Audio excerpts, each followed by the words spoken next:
Evening, ladies and gentlemen.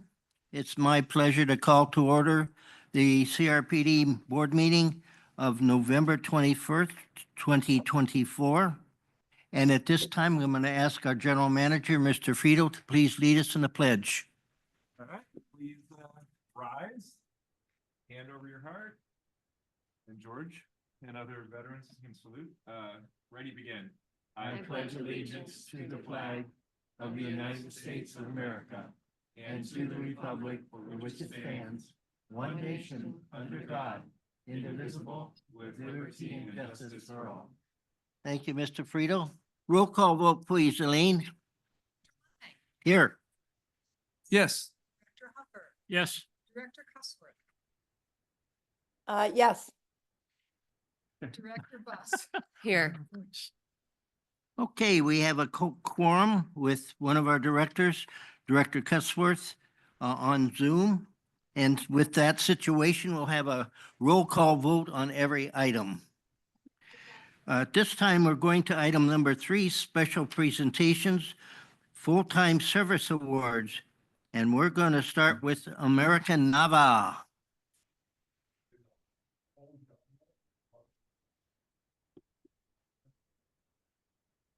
All right. Thank you, Chair Lang. Members of the board, tonight we are recognizing America Nava for her 15 years of service.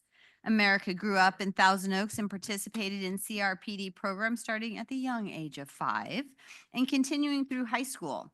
In 2006, America was offered a job with CRPD and became a recreation leader for the Borchard Community Center. Her position included running the very camps and teen programs she once participated in. The programs at the Conejo Creek have always held a very special place in her heart. America attended California State University of Northridge, where she earned a bachelor's degree in anthropology, perfect for recreation. She had a love to travel since her graduation when her dad gifted her an archaeology dig in China for the summer. Since the last time we saw America, which was 5 years ago at her 10-year anniversary, she has added Chile, Thailand, Costa Rica, and Peru to her list of countries visited. In 2014, America was promoted to recreation coordinator at the Thousand Oaks Community Center, and in 2019 was promoted to supervisor. America was instrumental in the startup of the Day of the Dead event that's on its 2nd year and continuing the movies in the park after COVID. America continues to partner with 4 elementary schools to offer enrichment and recess programs. She is passionate about programming for the underserved communities. In 2021, she was tasked with starting programming at the Shadows apartment complex area. She also works with Adelante and takes the rec van to their monthly community market at Byer Park. Her staff runs fun Friday clubs and partners with Safe Passage for field excursions and the holiday gift giveaway, which is coming up and it's on your calendar. One of America's fondest CRPD memories was taking a group of kids on a Safe Passage field trip to Moore Park College. The kids toured the campus and the tour guide showed them the Performing Arts Theater. The guide put them on the stage and had them ride the theater lift. And she recalls their priceless reactions when the lift stopped and the kids were able to see all the costumes and everything. When asked, why do you like working for CRPD? America responded that the job is the sweet spot between challenging and fulfilling. America is here tonight with her father and her sisters and stepmom and extended family. So congratulations, America, on your 15 years of service. We appreciate all that you've done for us.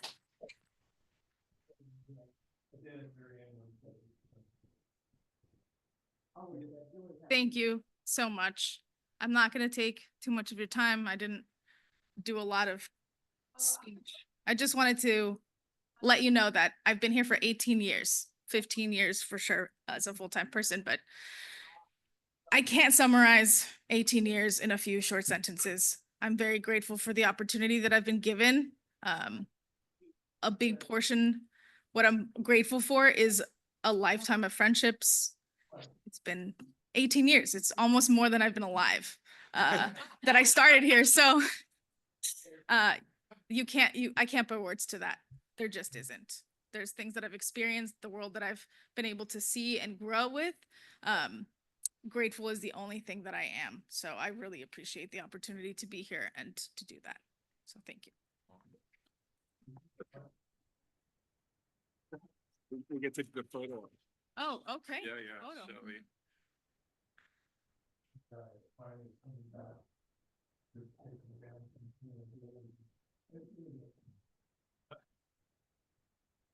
Thank you and congratulations, America.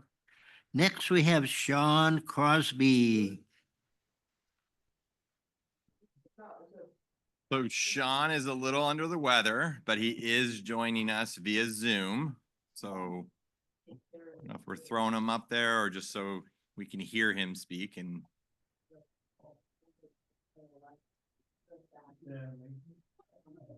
is he still there, Katie? There we go. There's There a he good looking is. guy. Yeah. Hello. Hope you're feeling okay, man. I'm recovering still. The flu got me this year. Well, good luck with that. So yep, Sean has been full-time with the district for 15 years. He is our senior fleet technician. Professionally speaking, he manages over 125 pieces of large equipment, which is millions of dollars of inventory. That goes from the trucks that our staff is driving around to specialty tractors, as well as heavy equipment. He also takes care of the small equipment like chainsaws and weed whips. He handles the specifications of new equipment. So he does a really great job of finding the needs of our staff, looking at opportunities for efficiencies, but then also trying to find the best cool stuff, but the best pieces and tools of equipment to help our staff do the jobs that they do out in the field. He's highly organized, whether it's at the shop or looking to the future. I've had an opportunity to work with Sean over the years on a handful of things, and he's always brings a solution. He always wants to have a conversation about things, which is great. And he truly has a passion for his job and what he does, and his work product shows. So Sean does a great job for us. He also conducts training of big and small equipment. So as we get new pieces that might have different controls or might have different setups, he's the one that's kind of tweaking it, making sure that it's working properly, and then working with our other skilled staff that operates the equipment. But then again, he's always researching to be ahead of the game when it comes to new requirements of the fleet. Me and him have had conversations with new requirements, whether it's through CARB, which is the Air Resource Board, or through electrification of certain pieces of equipment, big or small. He's always kind of testing some things out, or talking to his counterparts at other agencies, or in the private sector, or vendors to find the best solution, which is awesome. And so with that, he maintains the fleet with the help of Edgar, the fleet tech assistant, to minimize the downtime. So the efficiencies that he's established as part of working through the fleet for the 15 years that he's been with us, he's definitely has set us for success and the opportunity to be able to provide the great parks that we do provide for the community, which is awesome. So personally, he's a local product, grew up in Oxnard. He has a passion not just for automobiles and tractors at work, but at home as well. So he's a car enthusiast. He likes tinkering with his own stuff as well as motorcycles. His hobbies include a lot of sports, local fan with Dodgers and Lakers. He's a Broncos fan, so happy to see that they're winning games again. So that's fun with some new talent they have for you. But he also enjoys cycling as well as attending motorsport races and enjoying that as well. So one thing, talking with staff, it's different me talking with Sean and seeing the interaction, but I always like talking with staff of, hey, what do you think of Sean? What does he bring to the table, or any quote you can kind of share with me? And one thing that a lot of people would say, Sean never says no. He might get to know at the very end of it, but he's always willing to research. He's always willing to kind of look at a problem and find a solution for that. So I think that speaks volume that he's always willing to help and kind of solve something that may or may not have ever been solved before. And sometimes I know he does have to say no, but then also there's a lot of yeses, and he supports our field staff very well to be able to accomplish what they need to do. So Sean has a great attitude, and he is a great asset for CRPD. So thank you, Sean, for your 15 years of full-time service. Well, thank with you. the district. I'm gonna keep this short because I don't have much of a voice tonight. I've been, even though it's my 15 year, I've been with the district since 2005 and just kind of fell into this job, and it's kind of been a blessing to kind of grow with the district. And just my 19 years that I've been there, it's been fun. And as our industry changes, I'm looking forward to the next, hopefully 19 to 20 before I finally retire. But with that, I'm going to leave it because I feel like I'm gonna have coughing fits starting here in a moment. But thank you to everyone and everyone I work with. Thanks, Sean. Feel better.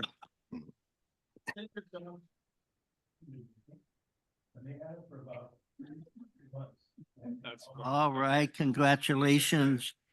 And last but not least, Mike McAdam. Wanted me to do some, more outside training stuff. But at the time, this is what I decided. All right, so now it's time to talk about Mike, who's been with us for 30 years of service. And he's known as the gentle giant by those who frequent the Global Adult Center. Although it may seem like Mike has been working there for the past 30 years, he hasn't. He has had quite a journey with CRPD. He grew up as a park rat, participating in programs at the Conejo Community Center beginning at the age of 5. That seems to be when we recruit people, 5. As one of 9 kids, he spent lots of time at the park, which allowed his parents much needed quiet time. He attended school locally until university, where he received his recreation administration degree from Humboldt State. After school, Mike did an internship with CRPD. Mike helped with the teen summer musical, the fireworks, and general recreation at Borcher Community Center. Then Conejo Community hired him on part-time in 94, and the rest is history. In 96, Mike was promoted to a coordinator at Conejo Center. He started several programs that are still community favorites, including the Jingle Bell Hike, which is later on next month, Little Folks Camp, and Creekside Camp. In 07, Mike moved to the Global Center, where he has served as a coordinator since. He continues to serve as a great complement to Supervisor Patty Ham, as they have successfully been able to play off of each other's strengths. Patty is the creative idea person, and Mike is the logistics lead. Mike is proud of establishing the summer barbecues, brats and beer that offsets Patty's tea parties, and his role with the senior commission. Mike was crucial in building relationships between staff and the commissioners to increase the joint programming and expanding bingo, which he notes as one of his proudest achievements. Mike has been active in many professional organizations such as CPRS throughout his career, and recently completed the State Board Aging Section Presidential Series. Mike has been married to his wife, Wendy, who's here in the audience, for 28 years, and is a dad to Rachel and Emma, both of whom have been CRPD employees. He enjoys camping with his brothers in King Canyon, fishing, hiking, golfing, and anything with power tools. He does enjoy a good barbecue also. Mike is beloved by the seniors and always maintains a positive attitude. His calm demeanor and level head allow him to dissolve challenging situations and develop meaningful relationships with the patrons and staff. He likes the routine his job provides, but loves that each day presents new challenges. He has often been quoted as saying, "I don't have to go to work, I get to go to work." Mike, thank you for your 30 years with CRPD. We appreciate all your hard work and what you do for the community.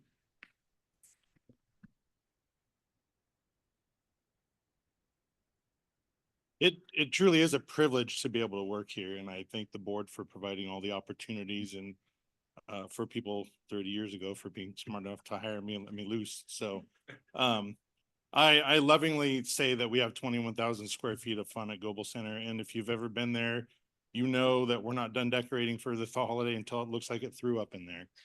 We actually got a compliment this week, 2 of them. We are the only place in town that actually decorated for Thanksgiving and not just went straight to Christmas. So people are actually commenting on that and they love that. So, but I truly do. I get to go to work every day. I get to provide services and programming for the seniors. I love what I do. I'm fortunate and I'm just going to keep on doing it until I can't anymore. So thank you very much.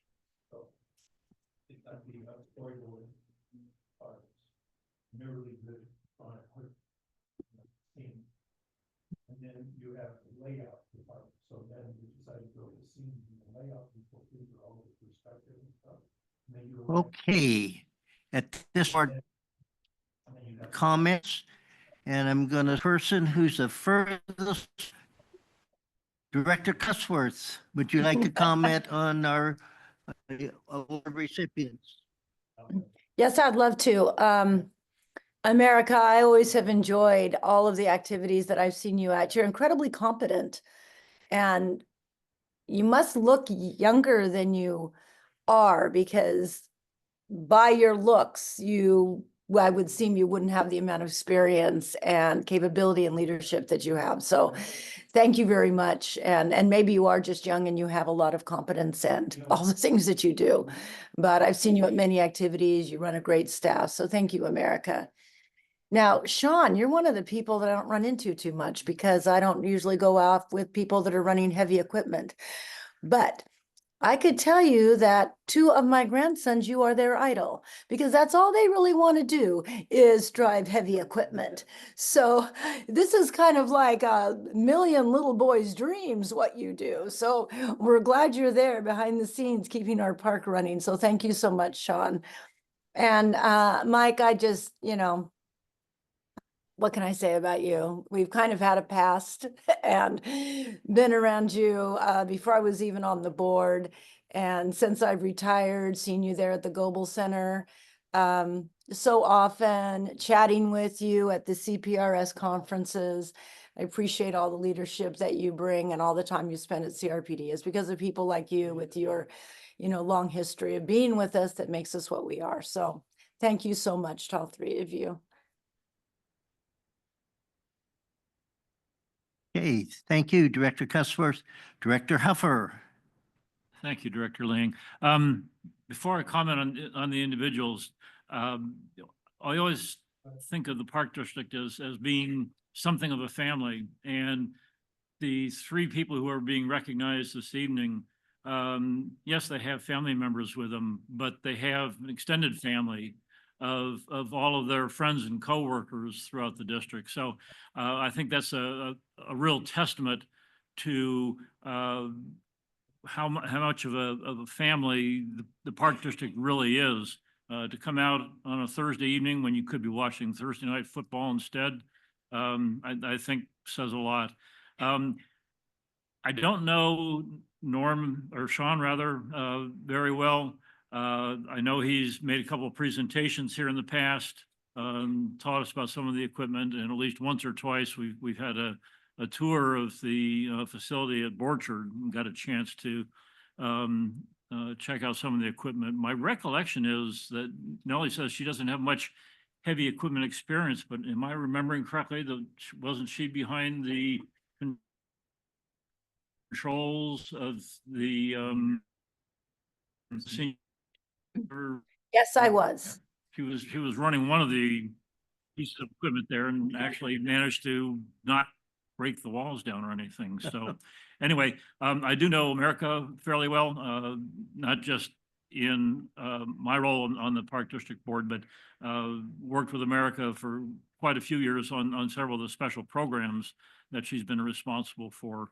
My Qantas friends really do miss the fishing frenzy, but I can certainly understand why we sort of had to put a kibosh on that. But the touch truck program is always so popular. And a couple of years ago, when my grandkids were out here, they just had an absolute blast with that program. So all the various special events that you help with, just absolutely spectacular. And Mike, yes, I do get over to the Global Center once or twice a week on some occasions, and see you even more frequently when we hit tax season. But everything that you and the staff at the Global Center do, I've gotten a lot of positive feedback from the folks who are regulars at the Global Center and really enjoy the programs, the comradeship that they get over there on a casual basis or on a more organized basis. So for all three of you, thank you so much for what you do for our community. It's you folks who are on the front lines dealing every day with the folks in our community who are using the facilities, taking advantage of the programs that we put on.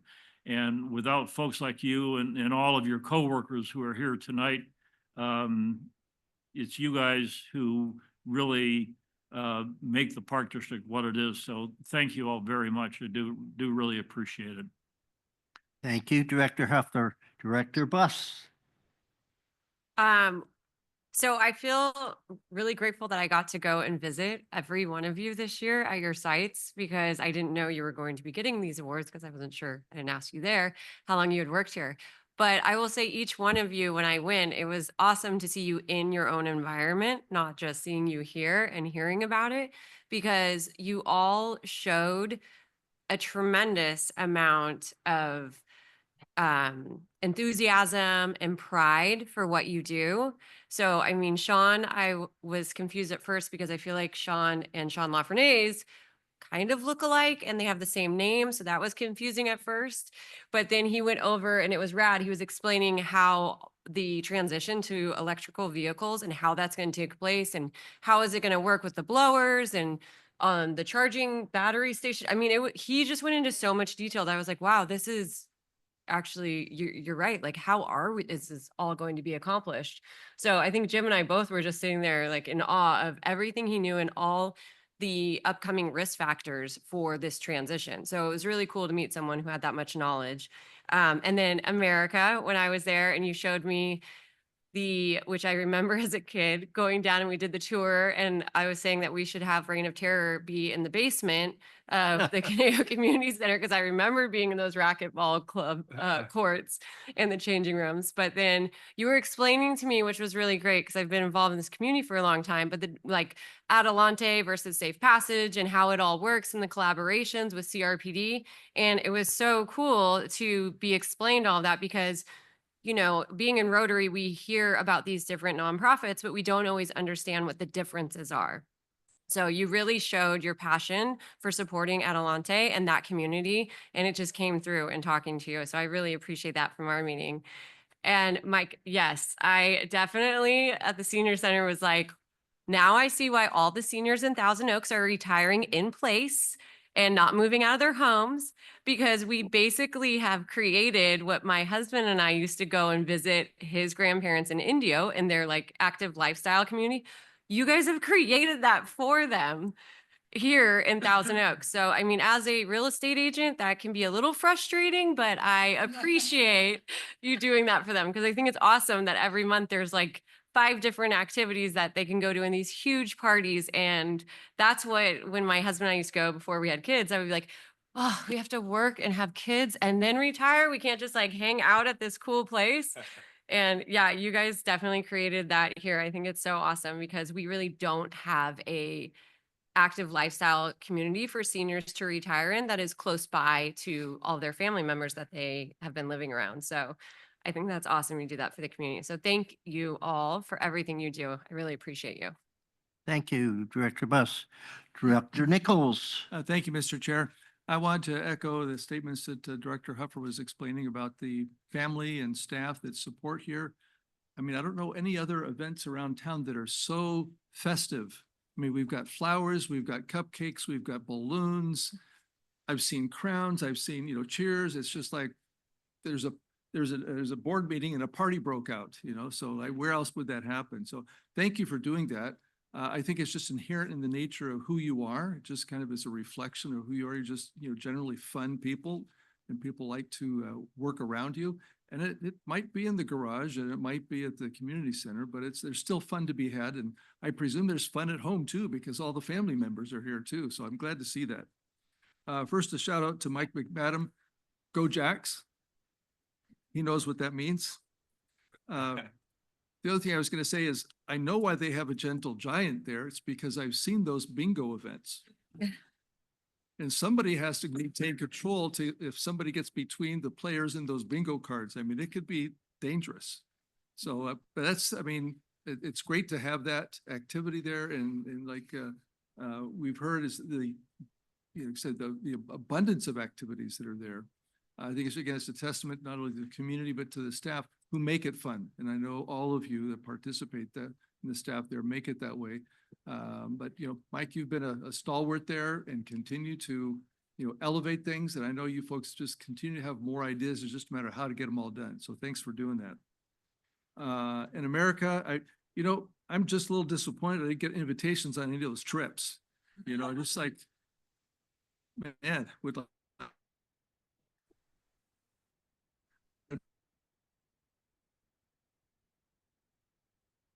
refresh,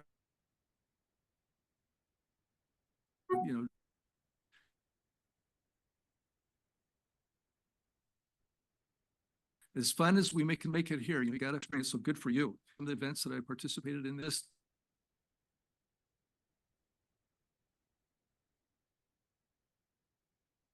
how you handle things.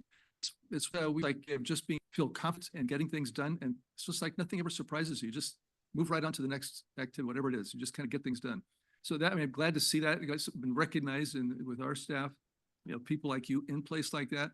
It gives us a real comfort to know that we have quality people in those places. And I know your staff, top to bottom, recognizes that. So thank you for doing that and continue to be an example to those both above, below, and even around you. So thank you for that. And Sean, as was mentioned, we don't get to hear a lot from you or about you. And I think that's a great thing, because if we kept hearing complaints about all the things that you weren't doing right, that wouldn't be good. But when you are doing things right, we don't hear much. That means things are good.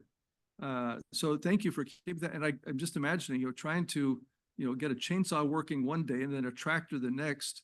I'd have a desk full of manuals and not know which one to go to first. But obviously, Sean has got the wherewithal to be able to do that and keep things under control. And by doing so, it keeps everybody happy in the district, including staff and our participants. So thank you for doing that. And for the group of you giving us 60 years, we're the blessed ones. So thank you for doing that. We look forward to more time with you and don't have any ideas about going anywhere, retiring or elsewhere. Just, this is it. Stay here. Thank you. Thank you, Director Nichols.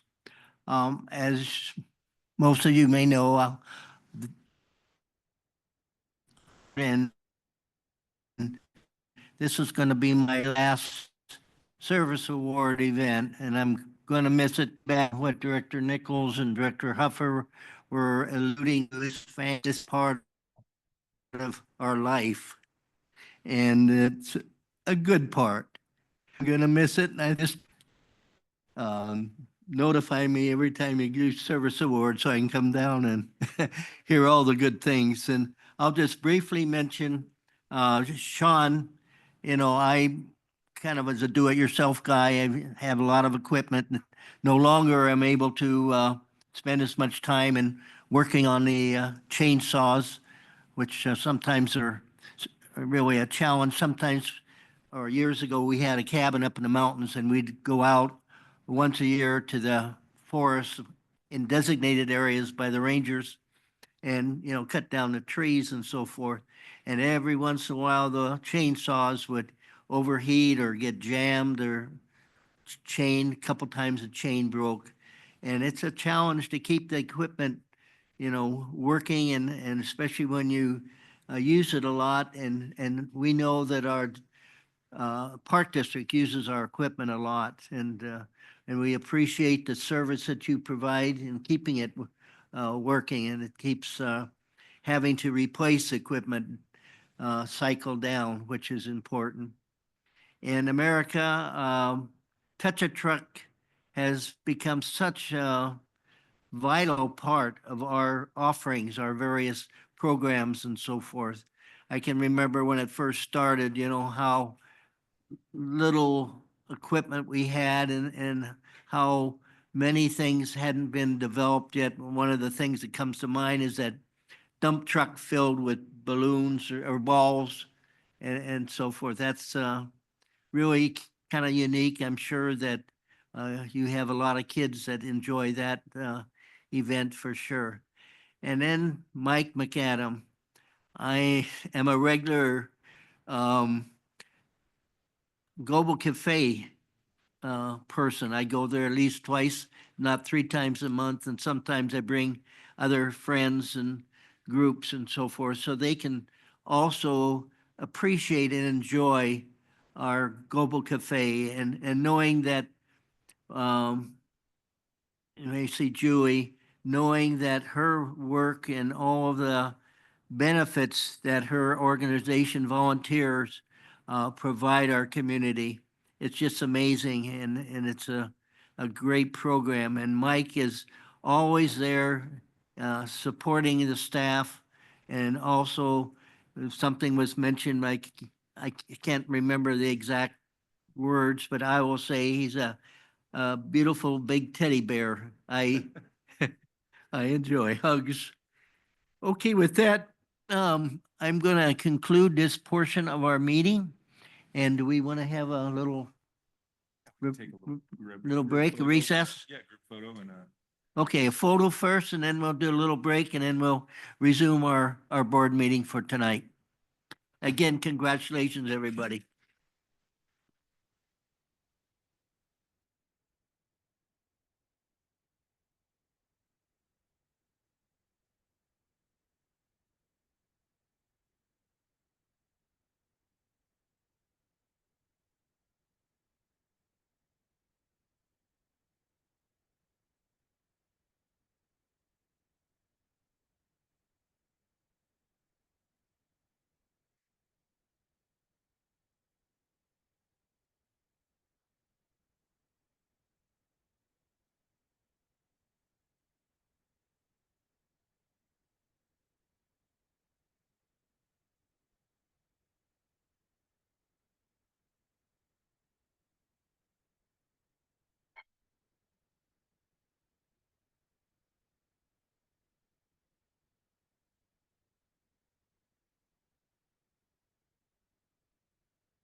No criticism. Put that there and scroll down.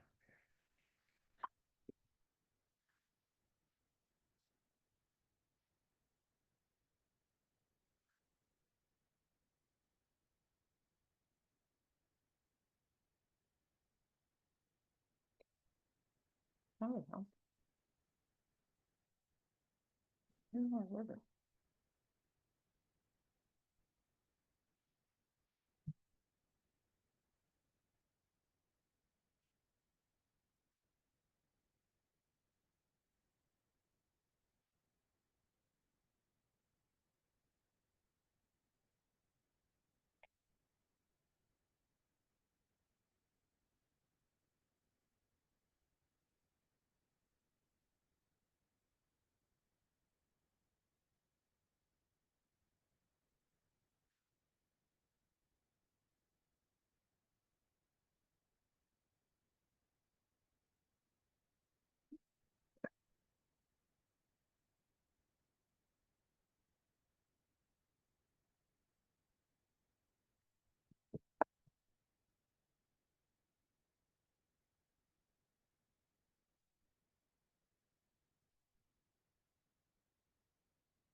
We're going to resume our meeting of November 21st.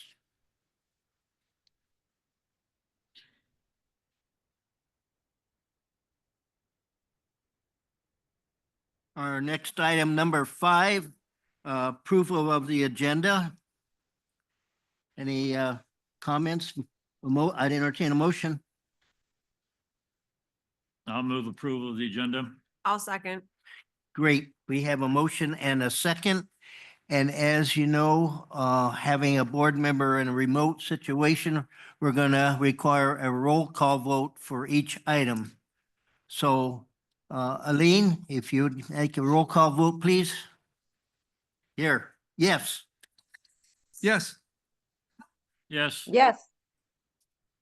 Yes. Yes. That motion passes. We're moving on to,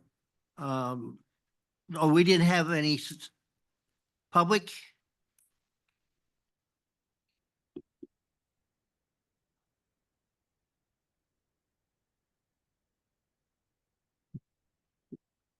What do you, Mary, if you would like to make a public comment, please make a note in the chat and we'll make that happen.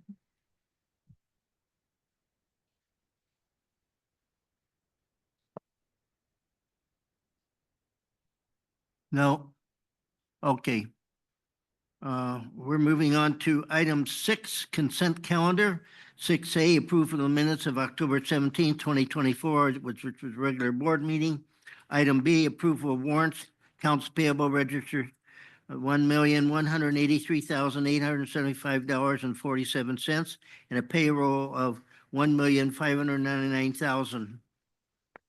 And then item C, Conejo Valley Unified School District, and Conejo Recreation and Park District, amendment number 2 for the lease agreement for Newbury Park and Thousand Oaks High School pools. Is there any comments or questions associated with those two agreements, lease agreements? Okay. At this time, I'd entertain a motion for our consent calendar, item 6, and then, yeah, roll, approval. Well, since you're looking my way, I'll move that we approve consent calendar items A, B, and C. Thank you, Director Huffer. Have a second? I'll second that. Thank you, Director Nichols. We have a motion and a second to approve the consent calendar item 6A, B, and C. Roll call vote, please. Yes. Director Nichols? Yes. Yes. Yes, but Aline, I cannot hear you. Director Cussworth Yes, thank you. Thank you. Yes. and Director Bus. Yes. All right, that motion passes. Item 7, deferred matters. We have none this evening. Item 8, items for discussion. We have none for this evening. Item 9, new items. 9A, authorization for a human resources analyst and associated budget adjustments. Staff, please. Thank you, Chair Lang and directors. So tonight we have an authorization for a new position, an HR analyst and the associated budget adjustments. Our HR manager, Shelley Howell, is here to answer any questions that you might have. But in short, CRPD has 2.5 people in their mighty HR crew, and that manages all of the HR functions for 500 different employees annually for both CRPD and MRCA. Shelley is awesome, as is her team, but the workload is just too big for such a small team. The gap was also identified in our classification and compensation study, with this position being recommended. The consultant then worked with us to develop this job description, which was part of the package that got approved when the class and comp got settled in the spring. But I included that job description in the packet just for your reference.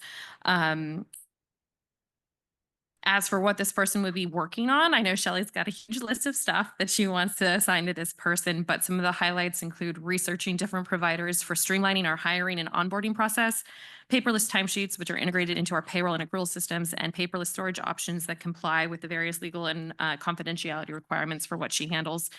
And then for the budget adjustments, the details are included in your packet. But we have sufficient funds for that position this year and for moving forward, and the MRCA will be funding 1/4 of the cost of this position. With that, I'm available for questions, and Shelley is as well. Thank you. Good report. Looks like this will help fill up our staffing here. Director Nichols. Yeah, thank you, Mr. Chair.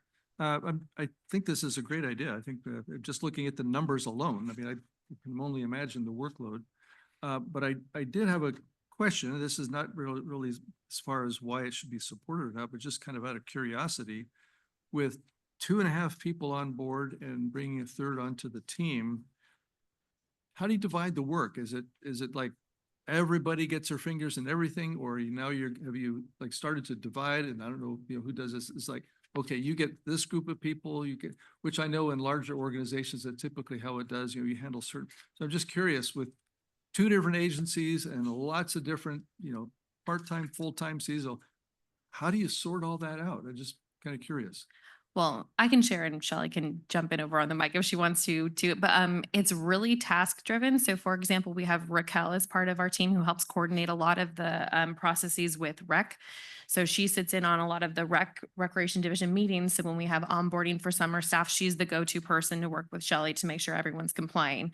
For MRCA, we have Rosie, who's been a great asset in developing all of the I'm so used to acronyms, our personnel forms and tracking the onboarding, and just the direct deposit changes, the CalPERS checks, all of the things that, so she's kind of taken on more of the MRC functionality.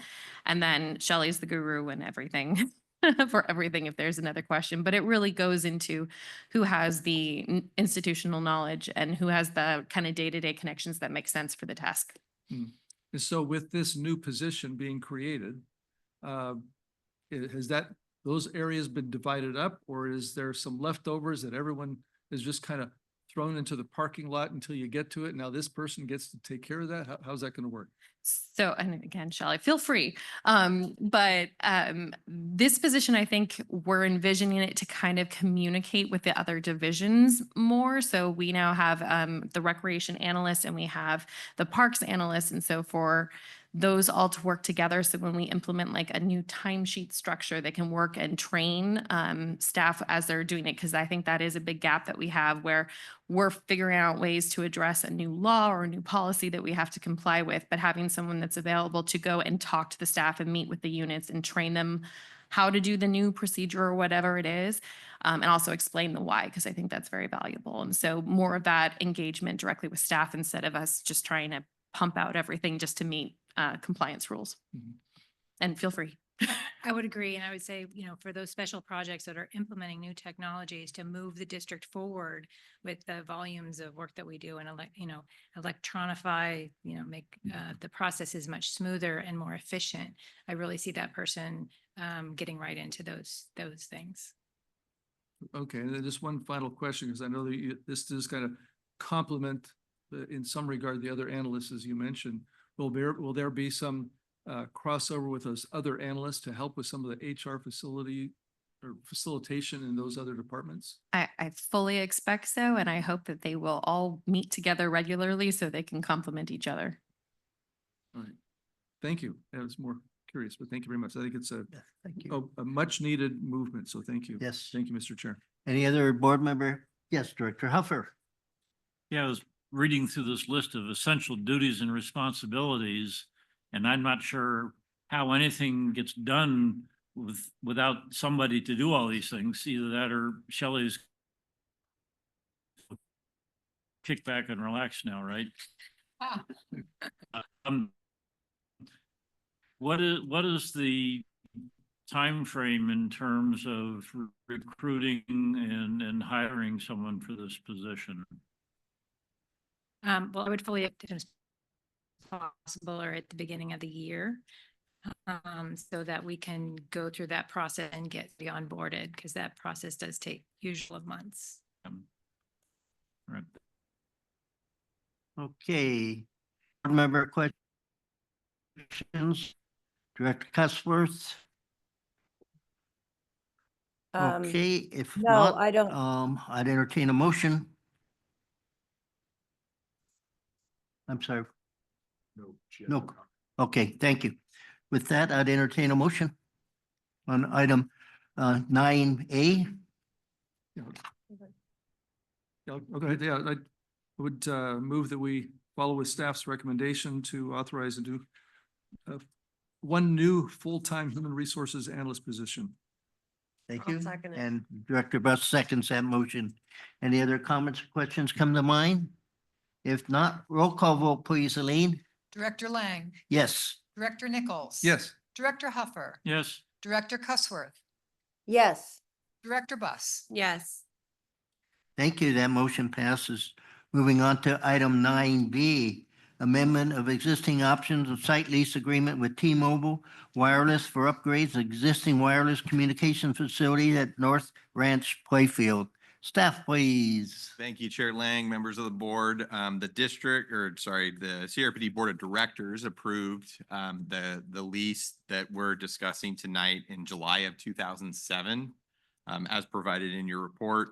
Staff has been working with Crown Castle, who's a third party working on behalf of T-Mobile for that site. The current site, if you look on page 71 of your packet, the current site that we are discussing is on the north side of the park. So it's an existing site. There is an underground vault adjacent to the north parking lot, and it is the directly adjacent sports lighting pole to the south.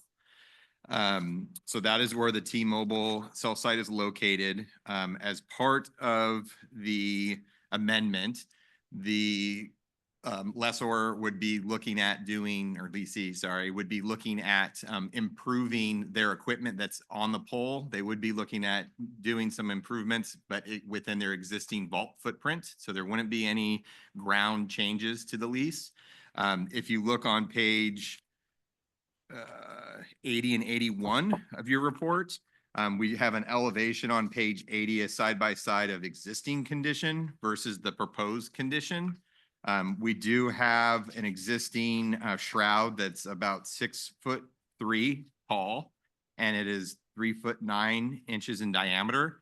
They are making or proposing to expand that to a 12-foot high shroud that's 5'4" in diameter. And staff continually works with all of our cell sites to minimize the impact visually and try to make that as tight as possible. And in probably the past year or more, back and forth working with their engineers and design team, this is the slimmest that they can make that to be able to improve it with the equipment that they are proposing. And if you look on page 81 of your report, there's a plan that shows the additional equipment they would be putting on. So hence the need of expanding the shroud and basically the least airspace that's on the pole itself. This improvement would require a change in cost, at a price of $dollars per month or per year. So once construction begins, it would bring the total just under $4,000 to $3,900. And this is the first amendment to for your review. Like all of our cell sites, we are the landlord. They would still have to go through entitlements with the city as required and building permits. And part of the agreement is that they must comply with all environmental and industrial standards. So they need to make sure that they're following federal regulations, state, local, all that good stuff. So with that, I'm available for questions. Thank you. Yes, Director Buss. Will this give cell service all the way down Westlake Boulevard? Or will there still be that drop zone? That is the question. Sure. No idea, but yes. I'm sorry, that The- area has like the worst cell service and it like drops right on Westlake Boulevard. So that's why I was looking at this. I'm like, oh, maybe you'll be able to have a full conversation down Westlake Boulevard. Yeah, and or the what. goal, I don't know where it's gonna drop off, but the goal always is that's why they're upgrading their improving. equipment to improve their service so they can Yeah. get more people buying their service. No, it's great because in the Woolsey fire, they did not have cell service up there and the firefighters, my husband being one of them up there, could not communicate. So I know some people don't appreciate the cell towers, but I think that they're a good idea in case of emergencies. So cool, looks great. Thank you. Yes, Director Nichols. Thank you, Mr. Chair. Just a point of correction, your report says 750 per month. You're stating it's per year? Because you also have It's per month, I'm sorry. per month. Yep. Okay. per month. I had a moment. Thank you for correcting me. All right, I have moments too, so I appreciate that. And just to Director Buss's point, I believe if you want to attend the planning commission meeting, they usually have the footprint of the coverage zones if you want that detailed information. Otherwise, I'll put that on my schedule. yes, I'm sure you will. And just a question, with some of the recent, I don't know if you attend the planning commission meetings, but with some of the recent upgrades that we've seen on some of these sites, I know they do have to go to the city for approval. With the expansion of these shrouds, has that become an issue of contention? Have they all been approved as far as you know? So I believe it depends on the size and possibly proximity to certain folks is what triggers it. Obviously, like our next item is a new site. So that is actually on schedule for planning commission approval because it's a brand new site. I do not know the exact cutoff on how big, how small, if they're changing out a pole, what the parameters are for city, since that's the city process. But I could follow up with the city to clarify, get a little bit more information for the board. I just was curious with all the ones that we see, how many of them actually move through? And I know sometimes it's a lengthy process. I didn't know what the track Yeah, record. was yeah, on once that. it leaves here, sometimes it takes over a year just to Yeah. get through their own planning process. Sure. Yep. Okay. All right. Thank you, Mr. Chair. Okay, thank you, Director Nichols. Yes, Director Huffer. Yeah, Andrew, I haven't been over there in probably quite a few years, but this is on a freestanding pole. Correct. Okay, and I don't claim to have any knowledge about how cell companies site their facilities, but it seems to me I've seen some cell towers where there might be more than one carrier on the same tower. And I wonder, since the next item on the agenda that we're talking about is a company that's going to add their equipment to an existing light standard, if there have been any discussions about perhaps consolidating so that both companies are either on the same light standard or on the same pole. At least according to the maps, you've got two poles that are going to be relatively close to each other, and the north end of the park there. Correct. Yeah. So, yes, the initial design and review, actually, we're trying to co-locate these poles. We do have at times, legal balances, I guess is the best way to kind of explain it, is the district owns the pole and we have a tenant on the pole. So, but we try for them to work together prior to coming back. In this case, for the next item, they weren't able to come to an agreement. And so we looked at an opportunity to still get the benefit of obviously the income from the cell site. But we do try to co-locate when we can, when it does work. But sometimes they don't play nice, I guess is the best way to explain it. Jim, if you want to elaborate more, but I think that's probably kind of the best way to, it's our pole. However, they have infrastructure on the pole. So if they need to swap out structurally or make other changes, then we let them work out the details amongst themselves if they're interested in co-locating. So. Yeah, and Andrew's right. We do encourage co-location. There are technical limitations, though I'm not the right guy to talk about what those might be. And sometimes they do a little posturing about whether somebody else's equipment messes with their equipment. And then sharing is always hard. So, you know, the wires and cables that are inside the pole to support the equipment and who's touching whose stuff. So they generally prefer not to co-locate if there's an opportunity to avoid that. So, you know, in this case, because we do have other really tall sports poles at that facility, having another, you know, wireless installation, you know, it's not, honestly, it's evolved over the like 30, because I did it at the city too. So 30 years I've been involved. The public sort of acceptance of them now is much better than it was initially. And I think people understand that if they want these to work, when they want them to work, that we need the towers and the equipment. And we do a good job of the screening, the camouflage, the cans, you know, unlike some places that just let the multiple prongs just stick out of a pole and stuff. We still do a good job of screening. And yeah, and to people add to appreciate that, like in the specific case of this, the carrier number 2 on the next item, they were trying to work with them, and there were height conflicts as well, because they needed to be at a certain height to get proper coverage to make it worthwhile for their service area to increase based on the site distance and height. So, and this pole is just shy of 80 feet tall. And so it was more kind of the limiting factor of that, as well as infrastructure and other things going on. So. Any other comments or questions? Director Cutsworth? Director Cutsworth has a question. Well, I'm glad you know where to look. I don't see any. Oh, we just was speaking. Like she's gone today. Yeah. Oh, is my image not showing on the screen? No, but the chair has been told that you're willing to speak, so please go ahead. Yes, I've been Drew. here raising my hand, so it's good for me to know you can't see me, so that I'll just speak up, I guess. My question is, most people of course, want to have good cell service, but have we ever had any complaints about those poles? About the visually looking at the poles? Have we ever had a complaint of somebody complaining about the visual impact of the poles? Are you, just to clarify, specifically this site or district wide? Because we have had conversations with neighbors at other sites. In my time with the district, this has not been a contentious site. I think due to the factor of people knowing their service needs to be expanded so they can use their phones.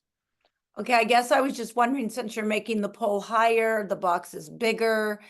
If Yeah, this was something that I was talking district wide, if this is something that people have ever complained about, or if this is just a non-issue verbally. I mean, Yeah, visually. hey Nelly, it's Jim. And I would say that the recent years, it's kind of become more or less a non-issue.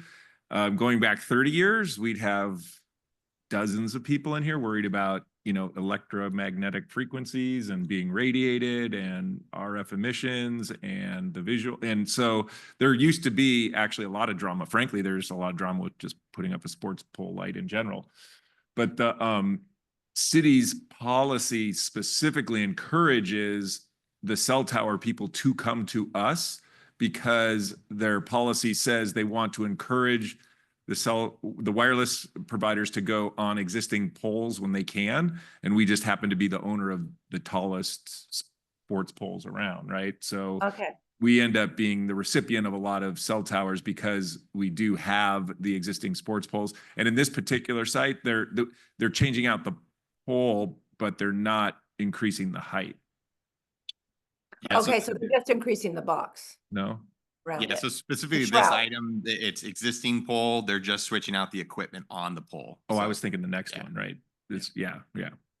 Okay, so I'm sorry, I thought that I read that they were increasing the height of the pole. So that's not, No, read neither that. items are increasing the height of the poles. They're Okay. matching, but the next item, which we'll get into, is a thicker diameter.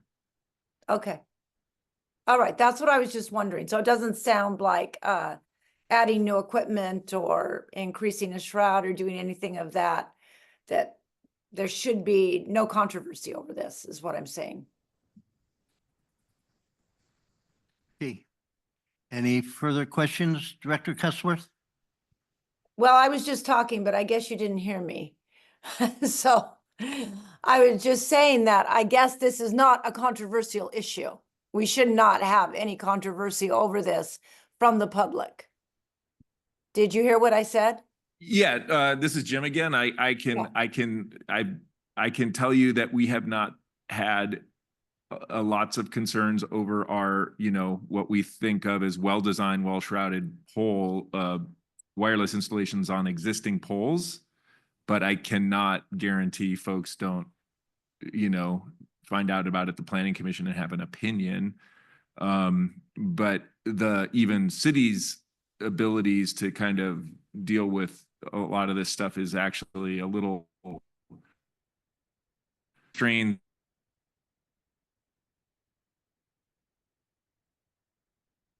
than it once was, I suppose, with the FCC rules and stuff because of coverage. We want cell coverage, we want high-speed data coverage, and we don't want local government to be a.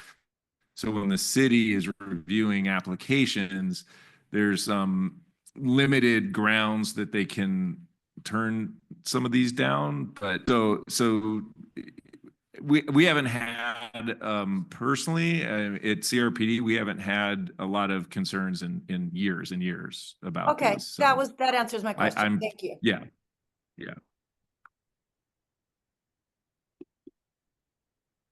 So is that it, Director Cusworth? Yes, that's it. Okay, thank you. All right, with that, any motion for associated with 9B? Director Nichols, Thank you, Mr. Chair. Yes, I'll make a motion that we approve staff's recommendation to authorize the general manager to approve the lease for this wireless facility at North Ranch Playfield. thank you. I'll second that motion. Thank you, Director Huffer. We have a motion and a second. Any other thoughts or questions come to mind? If not, roll call vote, please. Director Lang, Yes. Director Nichols, Yes. Director Huffer, Yes. Director Cussworth, Yes. Director Bus. Yes. Thank you. That motion will pass. We're moving on to item C, option of lease agreement with Dish Wireless LLC for a wireless communications facility at North Branch Playfield. Staff, please. Thank you, Chair Lang, members of the board. If you look on page 101 of your report, we have a little bit more information on this map from the prior item. We would be looking at proposing the dish equipment at a new trash enclosure. So it would be adjacent and above grade, but built in to look like a trash enclosure extension. That's something that the district has utilized at other park sites such as Dos Vientos, where we have storage rooms and trash enclosures. So it conceals the kind of utility or back of house of these cell sites without having the carrier have to do a subterranean vault, which obviously has other expenses that comes with that. We would be proposing equipment on the pole. So if you look at the north softball field, it would be the second pole along the first baseline. So it'd be directly adjacent to the T-Mobile pole that we just discussed. If you look at the details on page 121 of your report, it shows the layout of the trash enclosure and vault. So the trash enclosure would take up one parking space within the parking lot. And then it would provide, currently we do not have a trash enclosure at this site. It's something I believe is on our CIP plan in future years. So this is some sort of negotiation accommodation to bring this cell site on the property. They do some work for us, provide a nice trash enclosure, and then we're able to utilize that to meet state and city standard with concealing the dumpsters. As part of this agreement, they would have a generator as well, so a backup generator for emergency purposes, like the board has approved in the past at various sites over the years. And so that would be worked into that structure as well. The structure would meet existing materials on the site, so it would blend, it would look proper. The intent would be that it would be retaining some soil in the back where there's some landscaping. And so further buffer and concealment. So it again, it fits, you don't really notice it's there. It fits the site. It looks proper. And then they obviously would have a utility run to get to the pole. And I have on page 121, the elevation of what that pole would look like. So on the left is the existing pole. It is, it does have a slight increase in the pole height just from what the manufacturer had. So there is a 9-inch increase in the pole height from existing to proposed. So the total height would be at an even 72 feet versus the current 71 3 inches. And so the factor would be that they would replace that pole due to structural. So it would be a thicker pole. Right now, the pole's it's a taper, but it's about 12-inch diameter. We'd be increasing the pole to 18-inch diameter. And this would be all at their cost. They would be in coordination with us to replace the lights with the existing lights on a crossbar. So it would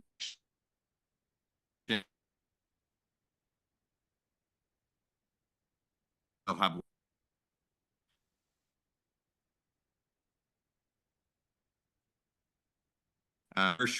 high. However, they then just had, so it's at 3.5 foot diameter. So it's a bit more, it's taller, but it's more slender just because how they've arranged their equipment along the pole. And so through coordination with Dish is the provider being proposed as part of this item. This would be our second site with Dish. If you remember back to 22, and I think it was the fall of 22, the board approved Dish at Conejo Creek South. And so that's something that we're seeing a change, is that there's other providers because of data and because of society, how we use our data and our phones and our devices, that there's other kind of players, if you will, that are getting into the data market. And so we've been working with Dish as well as on one other site currently. Part of this deal would be very similar to all of our other agreements. It would be a 5-year option initially, which would be $4,000. And then then that would be an extension of 4 5-year terms. So it's packaged exactly how all of our other cell site cell site agreements are. And so the factor would be that we would still have a 3% increase with a monthly rate starting at 4,000. So we would be getting $4,000 a month with an annual 3% increase. And then also we would be getting a trash enclosure. They would be providing the professional services, the permitting, the construction of that, as well as they would be providing the maintenance of it. So as it's connected to their facility, that's a part of the agreement, which is included in the packet as well tonight. So very, very standard approach that the district has done with this one, as well as the ones that we currently manage, and really continue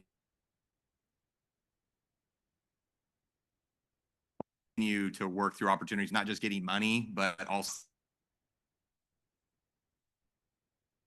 the trash enclosure might be $50,000 to $100,000, depending on when they build this.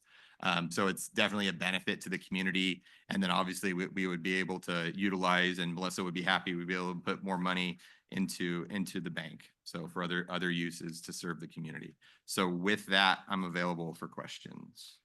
Thank you, Mr. Mooney. But yes, Marissa Bus. I have a question on the generator. Is that a generator only for their tower, or do they all? So does every cell tower have its own generator generally? Not every cell tower, but they've come back and added them over the years. So not Okay. every. Well,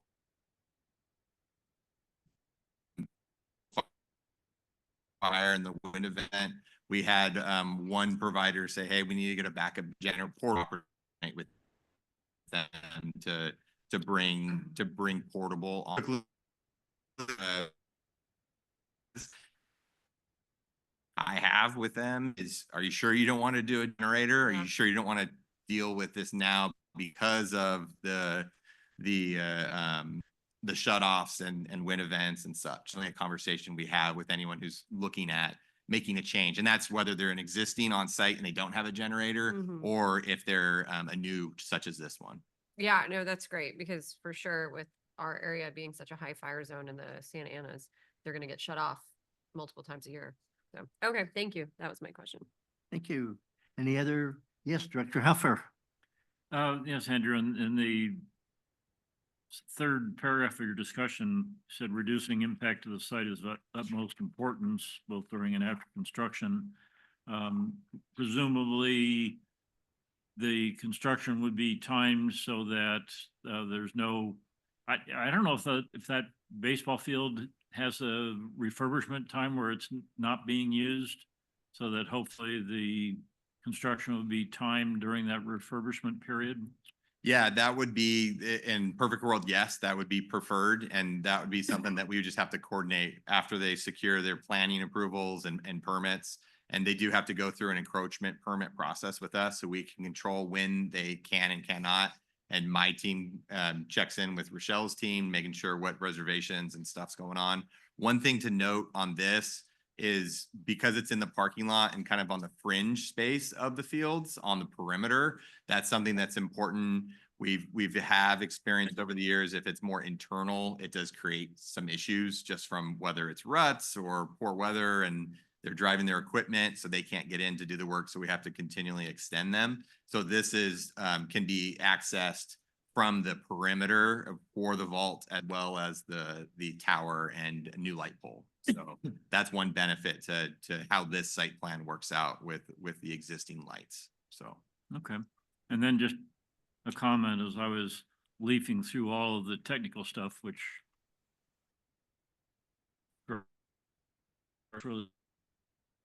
really excited about, but I have no idea what all those things are. But it on 123 had a picture of a, looked like a big fir tree or something. And I was afraid of initially looking at that. Oh, it's not gonna be one of those silly towers that has a fake fir tree or something. yeah, that's They took some artistic license to put a tree in there for scale. So they put a big, beautiful pine, it looks like. All right, thank you. Okay, yes, Director Nichols. Thank you. A couple of questions. I know you have lots of experience with legal contracts with these items. I don't, but I also know that each vendor has their own lease agreement that they follow. So I'm just curious, do we have somebody from a legal perspective that reviews these that we outsource with an attorney or some other entity that reviews these? Yeah, good question. So we actually recently, just as we've been getting more requests over the years, we've actually recently secured on a time basis a self-site consultant. So I've actually worked very closely with him on the past couple that I've brought to the board in the past couple months to back check our agreements of what is standard, and he has a wealth of experience. He's been doing it for about 25 to 30 years, I believe. And so this is his niche specialty as a consultant. And so he's actually been very impressed with before my time. I don't want to take credit for it. The work that Jim and Tom and Bill Palermo worked on these. And so we're not just the money side of it and the negotiation side of it, but actually how the document has been built and how we've been able to execute the documents over the years. And so there's always minor tweaks and changing things, but we've had that kind of back check resource that's been really helpful to be able to utilize. So, and then we do, if Jim or I get in a situation where we're not comfortable with it, we have reached out to outside counsel over the years on things, but currently we haven't had a need or issue for that just because of what we've been able to produce and with the help of that consultant. So, And I actually, just a small minor amendment, because I know you know the guy, Doug, is the guy that built our original lease is Jonathan Kramer. Okay. So he's the foundation, like from 20 years ago. Yeah, he's the guru. He's the guy, yeah. So Mhm. that's who built our original lease. Okay. So, yeah. All right, very good. Thank you. And then secondly, although I learned this week for the first time that there are no parking standards for park facilities.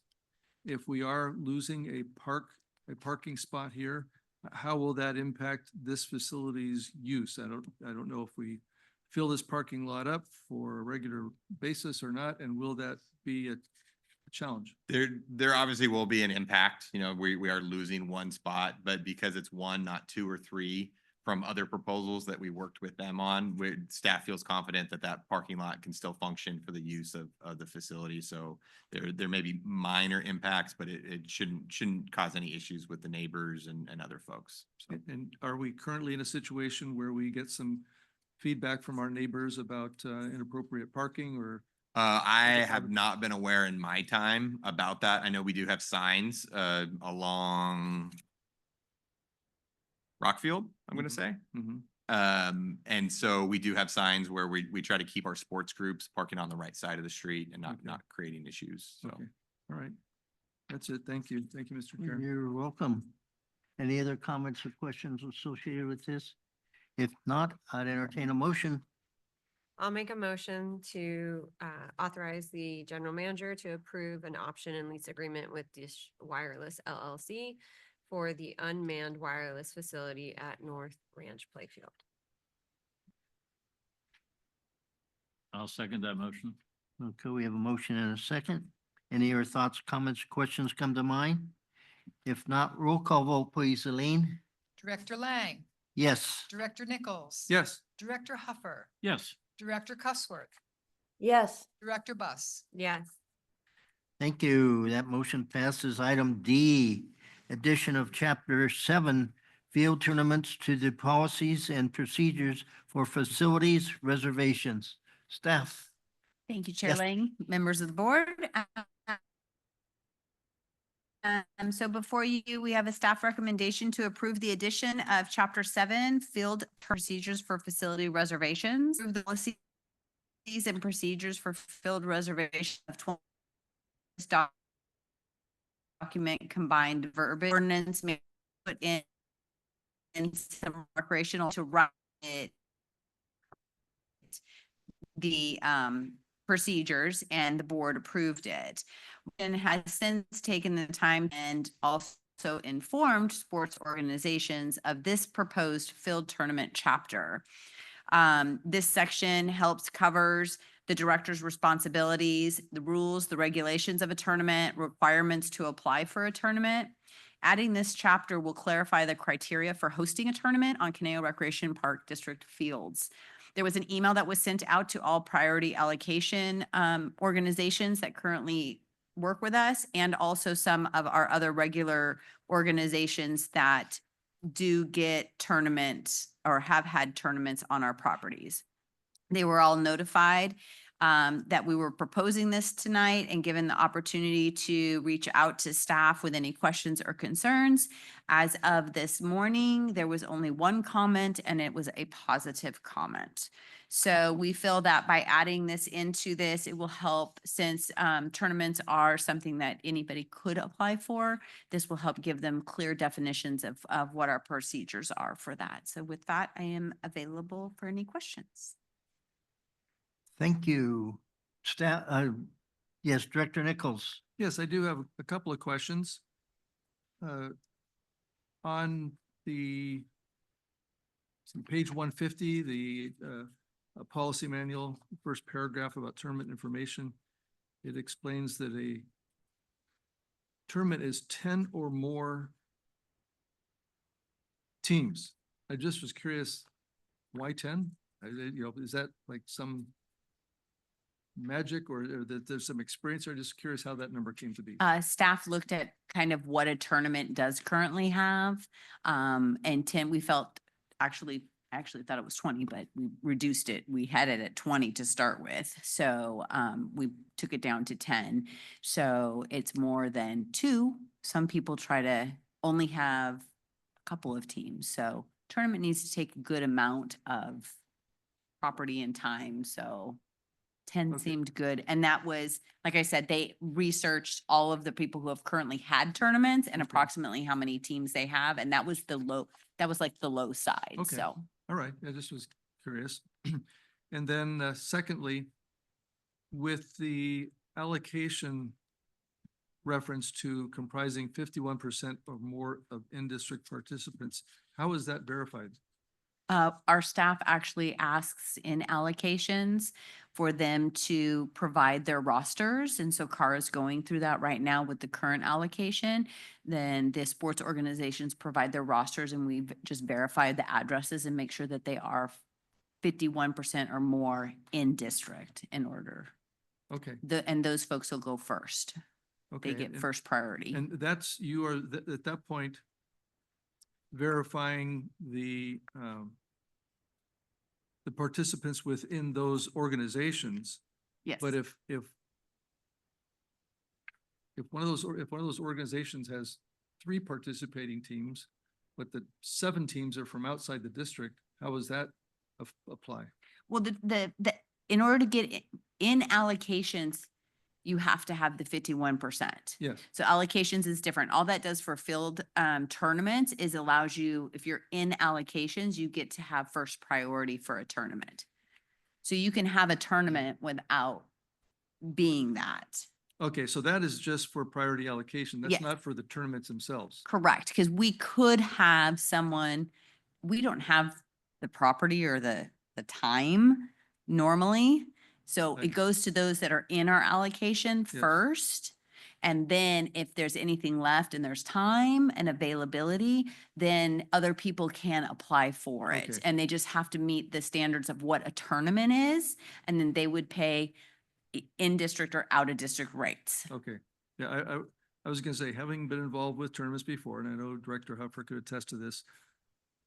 Sometimes the day before the tournament, you're scrambling to find a few more teams. Yeah. And how in the world are you ever gonna verify that? So I'm glad to hear that at least it's just Yeah, it's for just that allocation and not for that tournament, because Right. that would just be the impossible. priority for tournaments goes to those that are in our Got it. allocation Okay, allotment, which is Very good. only about 30 organizations. very good. Okay. Mhm.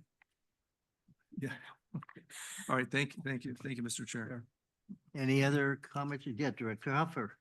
Well, that answered my first question. I just wanted to confirm, and this is an example. I mean, Region 9, we're way over that 51% level during the regular season, but our tournaments probably 5 or 10% are in residence. So the 51% is just the core program that the organization is involved with.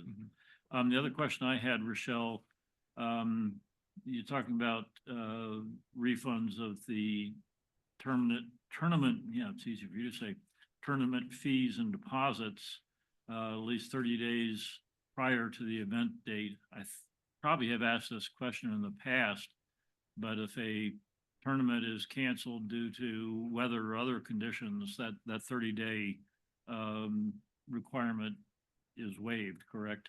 I believe you are correct. Okay. Yes, if it's nature or we cancel it, then we would refund. Okay, just wanted to confirm. Thank you. Okay, any further comments or questions? Okay, with that, I'd entertain a motion. I would like to move that we approve the addition of Chapter 7 field tournaments to the policies and procedures for facility reservations. Thank you, Director Huffer. I'll Is there a second that. second? Thank you, Director Nichols. Any other comments, thoughts, or questions come to mind? If not, roll call vote, please. Aline? Director Lang. Yes. Director Nichols. Yes. Director Huffer. Absolutely. Director Cussworth. Yes. Director Bus. Yes. All right, that motion passes.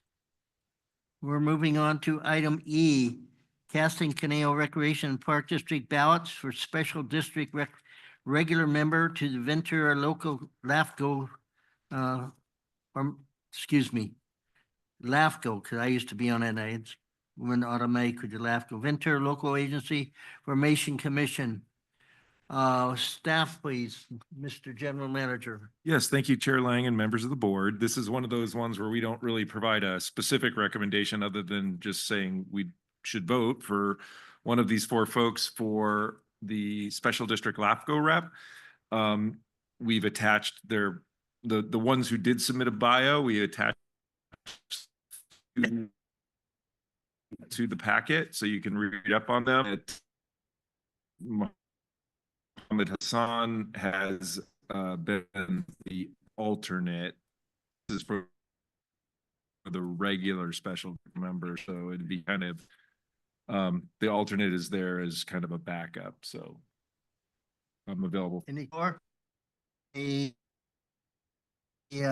My director. The comment, I don't know any of these 4 individuals, so I have no opinion, but just reading the certain bios that were included, the FICO, in my opinion, gives him at least a little bit of leg up on the others. And he just, also his bio just seemed a little more complete. So with only that information in hand, I would favor Mohammed Hassan. Okay, we have a motion, and you have a second. I'll And second as that. you I may agree. pardon? I agree. Oh, as you may recall, if going to Ventura County Special Districts Association meetings, Mohammed is often there. And having been a LAFCO rep and director, et cetera, many years ago, my first position was an alternate for 2 years and for the Ventura LAFCO. And then my final 4 years as an actual director. So it's a good process of an experience of learning and so forth. So I would back the recommendation of the board. Yes, Director Nichols. I was just going to mention that having gone to those meetings as well, always found Mohammed to be actively engaged and participating in the meetings and very knowledgeable. So that's why I was going to support him as well. Yep, I would agree. Okay, with that, we have a motion and a recommendation. Roll call vote, please. Director Lang. Yes. Director Nichols. Yes. Director Huffer. Sure. Director Cussworth. Yeah. Yes. Director Bus. Yes. All right, that another one that passes. And thanks for your comments and observations. I think it was a good one. Okay, we're now ready to move on to item F and G sequentially. And based on a conversation I had with the general manager earlier today, there does not appear to be any, being that it's associated with myself, doesn't appear to be any kind of a conflict or issues associated financially, personally, but just in caution, because this is a very special, unique, first-time situation, and I certainly don't want any issues down the road associated with my participating in any of the discussion or decision-making. As indicated to the general manager and also the vice chair, Director Nichols, I'm going to recuse myself. I've been allocated to sitting out in the hallway. And I would request that when it is safe to come back in, at least let me know so I don't spend the rest of my meeting out in the hallway. So with that, I'm going to pass the gavel as an indicator of my recusing myself for these two items and look forward to hearing further reports upon my return. Do they provide a chair for you out there? Pardon? Do they have a chair out there for you? Yes, my CRPD chair. Ooh. Ooh.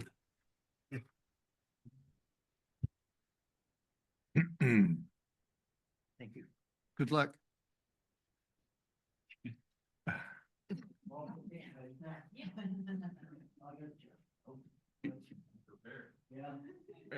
All right, Vice Chair Nichols and members of the board.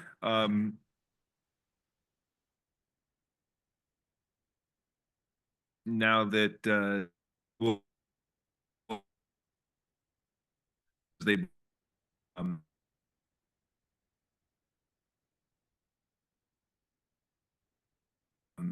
he is kind of this part of the subject matter, like, you know, he's able to choose to do. So the first item, 9F, is the question service on the Santa Monica Mountains Conservancy and the Mountains Rec and Conservation Authority. The actual MRCA agreement is attached to the staff report starting on page 167. And by virtue of participating in the MRCA, we are the original partner to the Conservancy, and Rancho Simi was added a year or two later.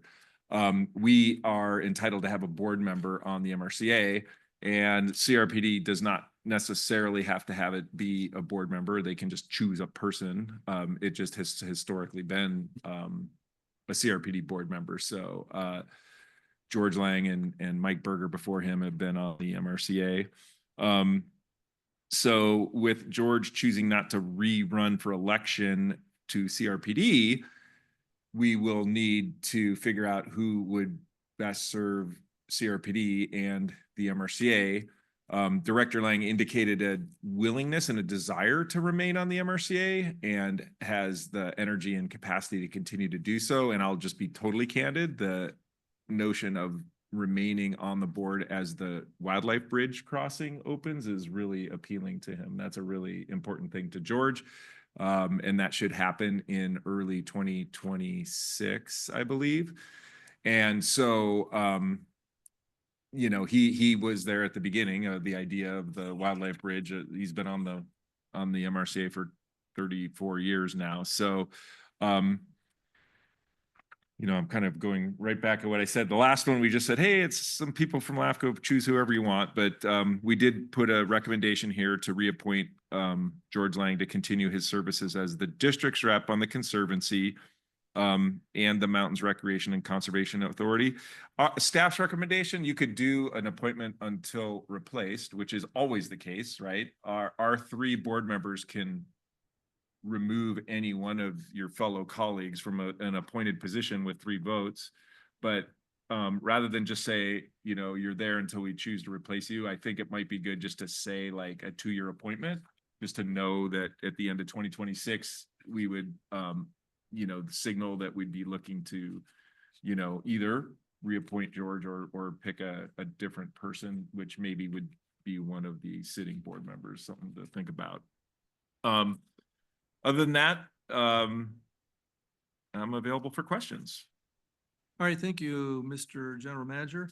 My fellow board members, any questions? Yes, Director Buss?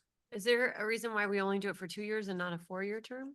Is that normal for this position?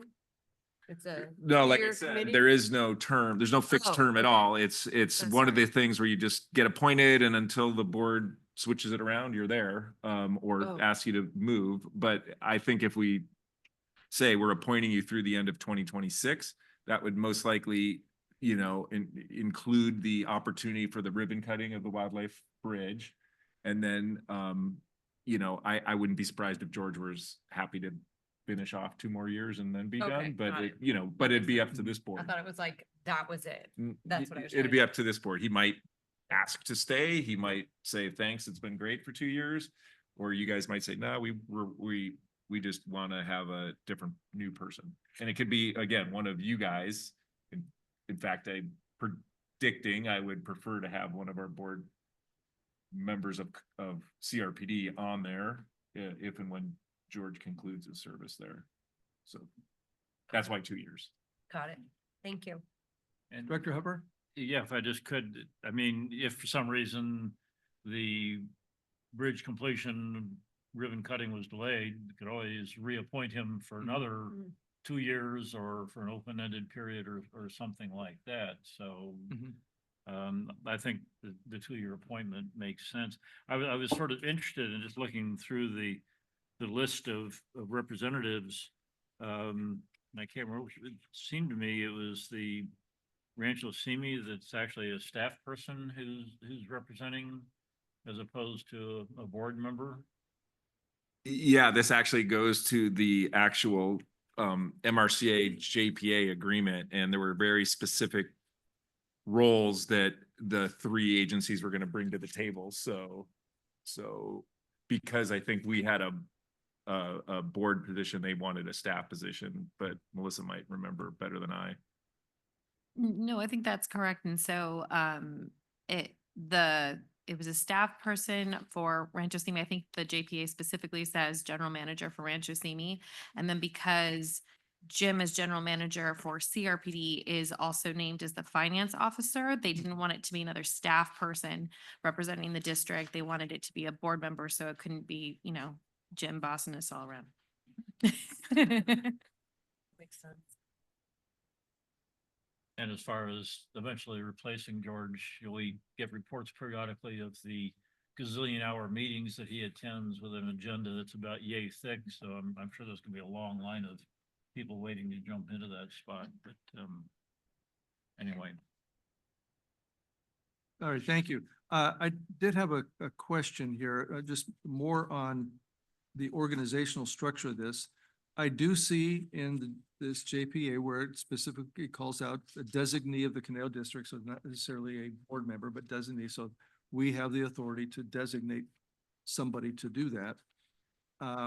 What I don't see is how the individual is appointed to the Conservancy Advisory Committee. I don't see any documentation to who that is or how it is determined.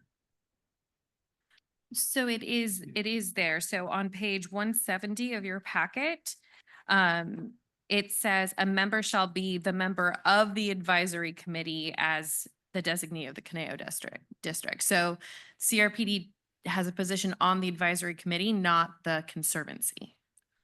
Okay, and that's, I don't see anything here that calls out who is supposed to be I see a list here of all the members, but I don't see anything that dictates who.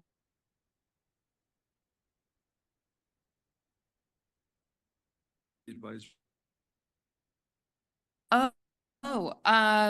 So that is the list, say it next to it, but that is the full list of who's makes up the advisory committee. Is legislation should be. I believe. I think That- it was that's what part of. That's why I was going, what is this list? Yeah, I believe it's part of the Conservancy Act statute. But I can find that for you. Yeah, I'd be curious to know that Sure. because I mean, I read all these names and I Just, okay, curious, why is that one appointed? Why is that one, from a city, from a county? How is that made up? Sure, I will find it. So I'll take it from you that this is correct. I just was curious as to how it was determined. Okay, any other questions from the board? Okay, if not, I'll entertain a motion. Well, I'll move that we reappoint George Lang to continue his services as the district's representative for the Santa Monica Mountains Conservancy Advisory Committee and the Mountains Recreation and Conservation Authority for a 2-year period ending December 2026. Thank you. Is I there a will second it. Thank you. Okay, we do have a roll call vote. Nellie, I did not mean to ignore you. Did you have any discussion to add to our comments? No, I agree with everything that's been said. Okay, thank you. Okay, Ms. Recording Secretary, would you please prepare us for a roll call? I have to say, Elaine, I am a little disappointed that you still have to check the list. And you've said it so many times. Director Nichols, Yes. Director Huffer, Affirmative. Director Cusworth, Yes. and Director Bus. Yes. Okay, thank you. All right. 9G, in honor of George Lang. And so to introduce this for us. Yes, thank you, Vice Chair Nichols and members of the board. And this is kind of a fun one. So Gary Lindgren approached CRPD about 1.5 years ago and was interested in trying to figure out a way to, I think, contribute something. He really felt like his family benefited by having CRPD facilities, the local parks here, and the programs, and really was looking for a way to give back and inquired about, ways to do that. Are there amenities or things that, he could look to funding? He's a very smart guy, I think a banker by profession. Over his career, he's retired. And was a little cagey on what kind of donation or gift he was prepared to make at the time. So we just gave him a lot of info and said, yeah, if you're interested in supporting us. And he wanted to support us in a meaningful way, like something we actually want to do, not something he wanted to do, if you will. He's like, I want to help, but I want it to be what you need, not what I think you need. So he reappeared recently. His wife had passed away. And they recognized that they'd been very long time, very close friends with the Lang family. And he, I think, and his wife, towards the end had kind of decided what they really wanted to do is express their appreciation for George and all his services once they knew he was retiring. So this kind of morphed into an interest in not only giving a gift to CRPD for an amenity, but also to honor George at the same time. So we staff met with Mr. Lindgren, and we had talked about a variety of improvements, ideas, and basically we opened up our 10-year CIP and said, what kind of makes sense to you? And he kind of glommed onto the shade structure we're interested in doing at the community pool at CLU. The deck's real hot in the summer. It's really bright, and they've had a desire to have shade for quite a long time. He and George both actually live pretty close to CLU. Mr. Lindgren's adult kids, I think, work at CLU, or at least a daughter and a son-in-law or something. No, a son and I think both his son and daughter. Anyway, they have a long time connection to CLU as well. Anyway, very generous family. So they wanted to donate. The punchline is $50,000 towards the shade structure at the community pool at CLU, not knowing whether it's appropriate to name something after somebody or not. We really don't have I can't, as a general manager, just say, yeah, we'll name that. We go to our park facility naming committee. So we met with Directors Buss and Director Cusworth out at the CLU pool and kind of talked about the concept of the shade structure and whether it might be appropriately named in honor of Director Lang.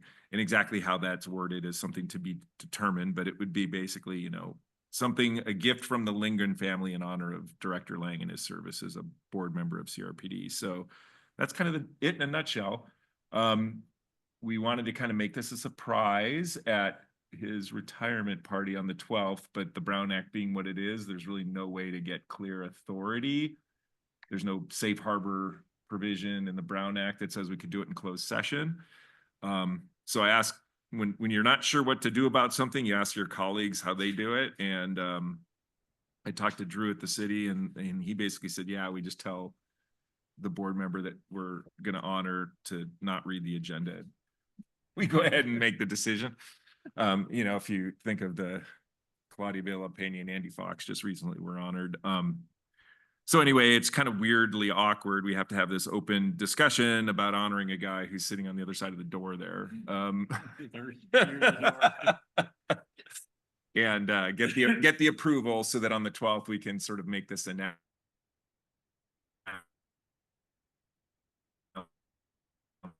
that there's this really neat gift from a generous donor. It's a shade sale concept, and we know that, like, we know we have the ability to technically do it. We are, though, kind of broadening it and asking CLU itself. We met with Ryan Van Omeren, whether CLU itself wanted to kind of get in on the idea of covering a greater percentage of the deck in shade. So they're actually analyzing whether it makes sense for them as well. And so it might actually take not just the community pool, but also the larger CLU Olympic size pool and have shade that kind of benefits both sides, but that's TBD. And we think we can do stuff relatively quickly. So hopefully by next summer. Wow. All right. Yeah. Very good. Very good. But with that, I'm available for questions. Okay. All right. My fellow board members, question. Yes, Director Huffer. Sort of curious, do we have any just approximate feel as to, you know, will that 50,000 cover all of the cost? Oh, some of the great. cost, a little bit of the cost? No, that's a great question. So, so that the ballpark, it's probably $100,000 to $150,000 improvement, but we did already have it in our CIP as a project. We probably were thinking more of the single pole kind of like big umbrella, maybe two of those, kind of like we used to have at the dog park. I don't know if we still have those. We still have those there. One of them's left. Yeah, but this would take it up a notch. The gift would really make it much nicer. So yeah, so the actual structure might be closer to 100 to 150, but we won't know until it's all designed and whether CLU is a partner in it, all that stuff. But it is in, I think, year 7 of our CIP. So it kind of just moves up a capital project because we have a gift associated with it. Yeah. All right. And assuming that George did not read this agenda item, it's supposed to be a surprise. So when he comes back in, I can't refer to him as a shady character. Huh? Oh my gosh, that's so good. No,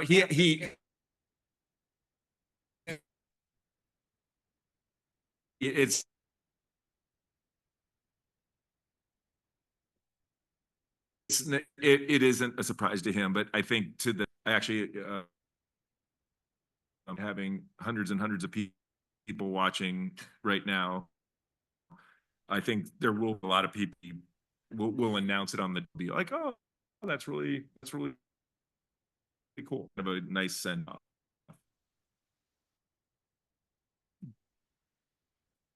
Any questions or comments?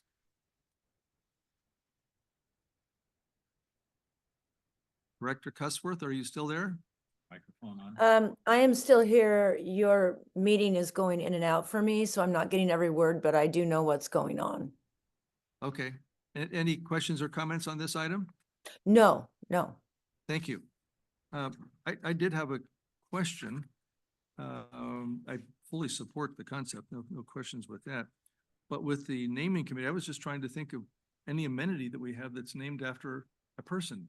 Would this be the first time this has happened? Tex Ward. Point, I guess. Tex Ward Point, maybe. Fury Fields. Yeah, I mean, those happened, I think because of the city's involvement with some of the bigger things, like, you know, the teen center's named the Alex Ferry Teen Center, and the Peoria Fields and Global Adult Center are all named after individuals, but those had to do more with the city's, you know, interest in naming, not CRPD's. But we did do Tex Word Point. We have done Elliott Peak, but that was Casca. That was a Casca process. We'll name. Oh, something. Wildflower Playfield in Yeah. in honor of the princes. Okay. But that's not really what it's named. You just have a sign there in honor of them, correct? Yeah, I think in this instance, you know, that a lot of people don't necessarily like refer to a shade structure as a specific thing. So really the point would be that there'll be a plaque that says, you know, appropriately, you know, contribution from the Lingard family in honor of George Lang's service to the CRPD board or something. Maybe, I don't know, calling the shade structure when you walk in the pool, maybe I'll pick up, but I don't. Okay, all right, just curious. I'm All right. gonna go sit under George. Yeah. The George structure, I don't, yeah. Okay, thank you very much.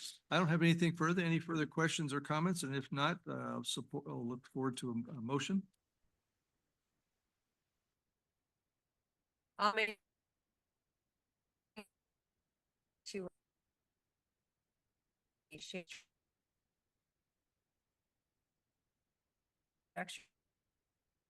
At the community pool at Cal Beacon, George Lang, and his 34 years of service on the board of directors. The recording secretary, if you would please have a roll call vote for us. Director Nichols. Yes. Director Huffer. Yes. Director Cussworth. Yes. Director Bus. Yes.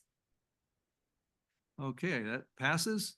So if you would please, Mr. Andrew, escort our guest of honor in here, and then we'll return the gavel to his seat and duties. That's it. Maybe throw it at him. He's back. I behaved myself, I promise. Mm. Someone wants to know if they RSVPs.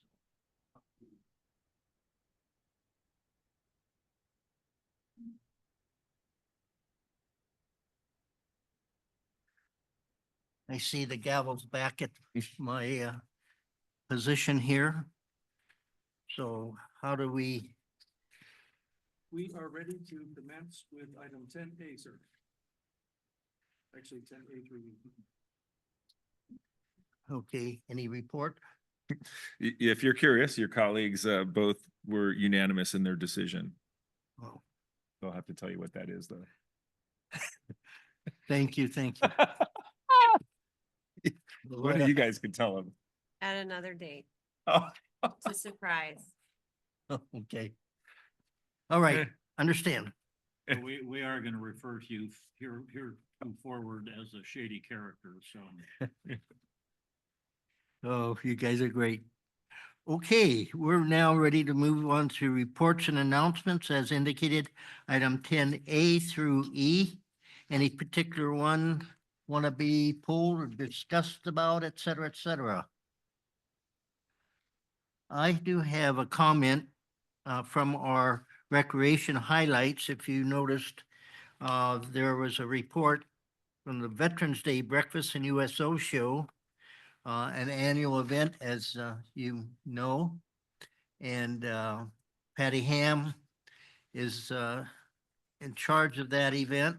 And year after year, she put so much time and effort, and there's like a couple hundred in per the report, couple hundred veterans attended. And I put together a group of 10, including myself. I do every year a certain amount. And almost every branch is represented in my group. No Marines recently, because that individual was Dennis Gillette. And since he's been out of the area for the last 10 years, we don't have a Marine represented. But all the other branches, including Coast Guard, our participants and so appreciative of the event and the opportunity to be with other veterans. There's just some kind of a bond that is overriding when you're a veteran and you're with fellow veterans. It's just one of those things. So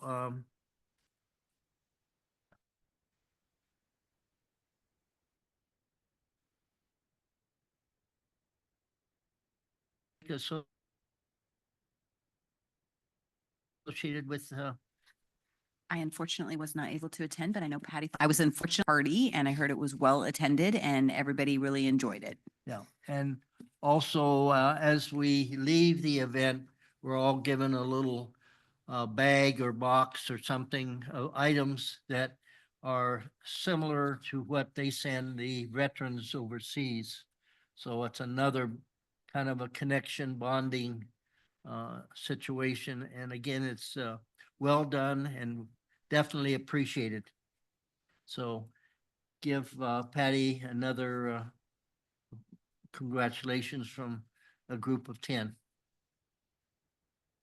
Okay, any other items on the recreation or in the reports and announcements? If not, we're moving on to item 11, department reports. Parks Division, Mr. Mooney. Thank you, Chair Lang, members. To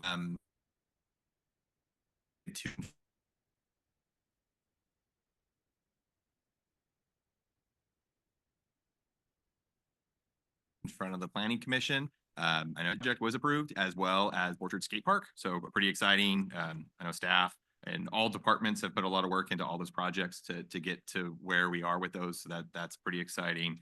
And then just a quick update on the SAPWE fuel modification and tree replacement project. Starting November 4th, Monday, November 4th, work began. We've had 3 of our contracted tree companies working through the site. And so we've had quite a bit of trees removed, including non-natives, palm trees and such, as well as some peppers, as well as ukes and some other species.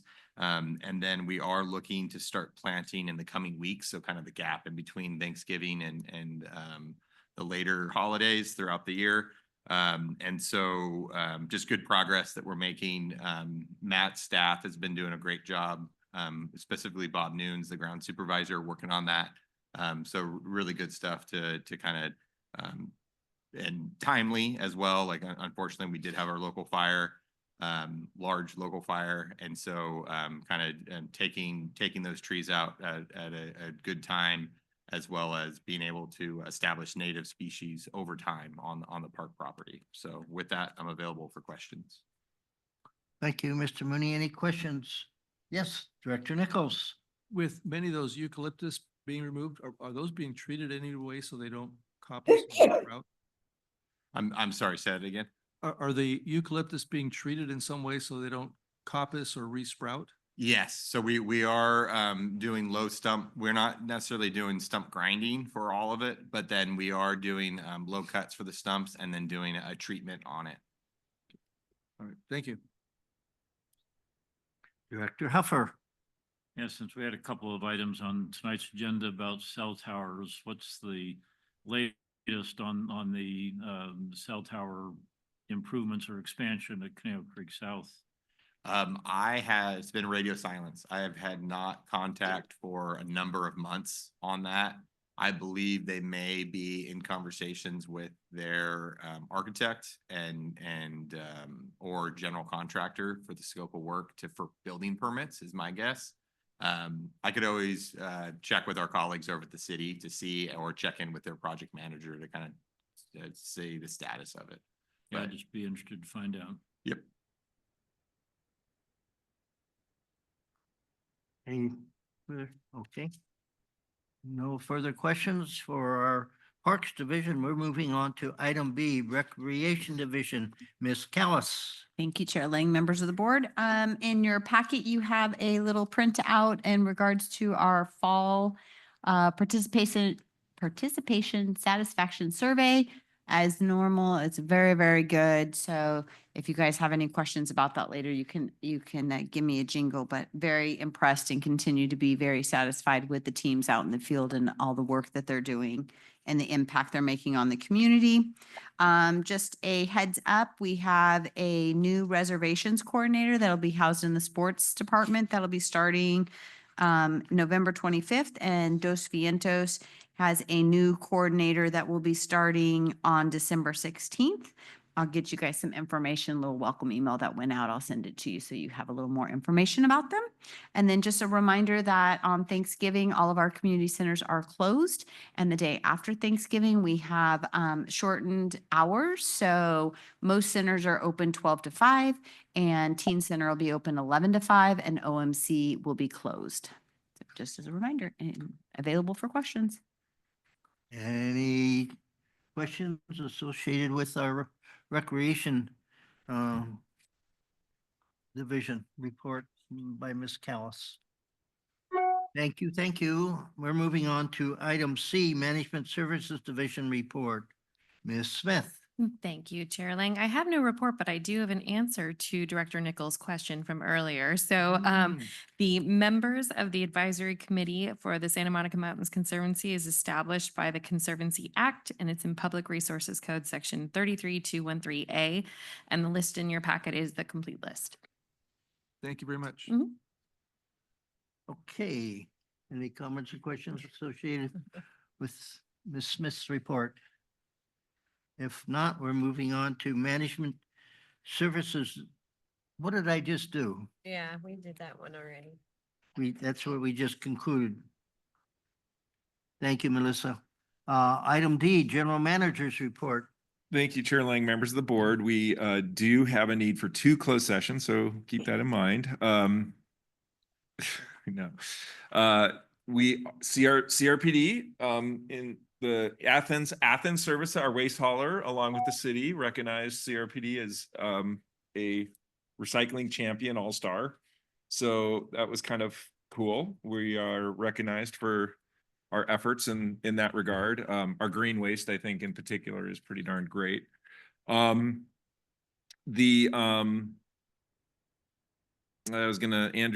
talked about the 2 approvals. I compliments to Andrew for doing those presentations, and huge shout out and thank you to the board members and staff that did attend and watch. I think the support is really nice. The December 5th meeting, our next meeting, is when we would have our election results hopefully certified. They're supposed to be done by the 4th, so it's tight.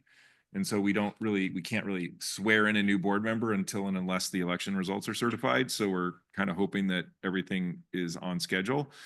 And that is going to be the ceremonial switchover from this board to the new board.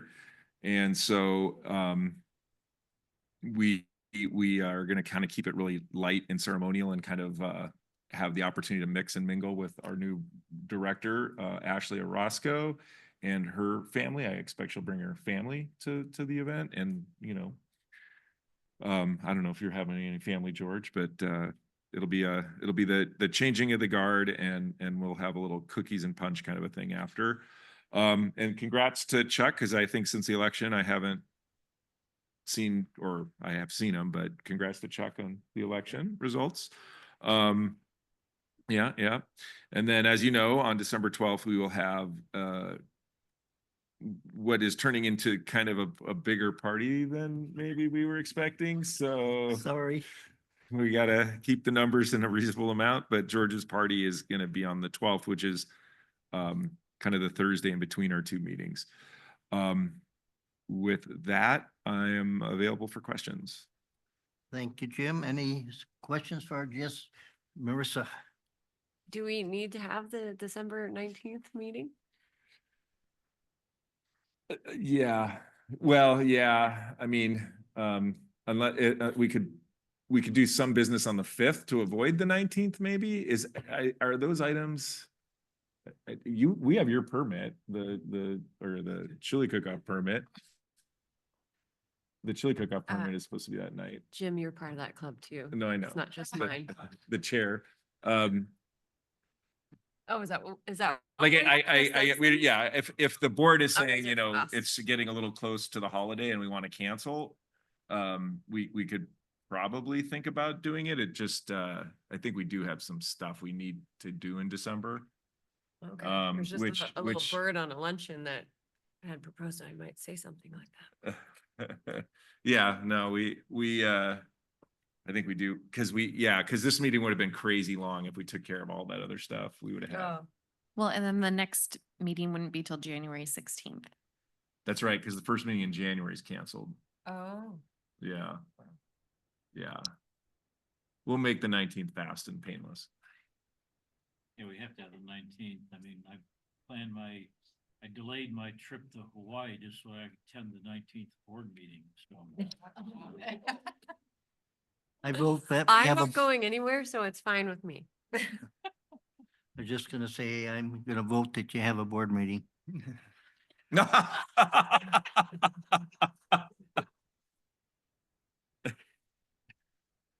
Okay, Typical outgoing president. Yeah. we're moving on to item E, director's reports and follow-up reports on meetings, conferences attended. And I'm gonna start to my far left, Director Nichols. Thank you, Mr. Chair. As far as activities since our last board meeting, I attended the Veterans Day event on November 11th. It was nice to be underneath the shade canopy this time, a little far from our Veterans Memorial, but nonetheless, I think the crowd appreciated that. The 12th, I met with the general manager. On the 18th, I attended the Planning Commission meeting, City Thousand Oaks. On the 20th, I attended the Costco Board of Directors meeting. But the most fun was on November 16th, where I attended the Beauty and the Beast event. And we brought our 3 oldest grandkids, and they thoroughly enjoyed it, sat through, even the 5-year-old sat through the whole thing, actually paid attention. And we happened to be sitting next to the great grandparents of the lead actor. And they were just beaming from ear to ear. They thought he was doing wonderful. And it was, they all did a great job, but the 2 leads, Belle and the Beast, were terrific. They did a great job. So kudos to our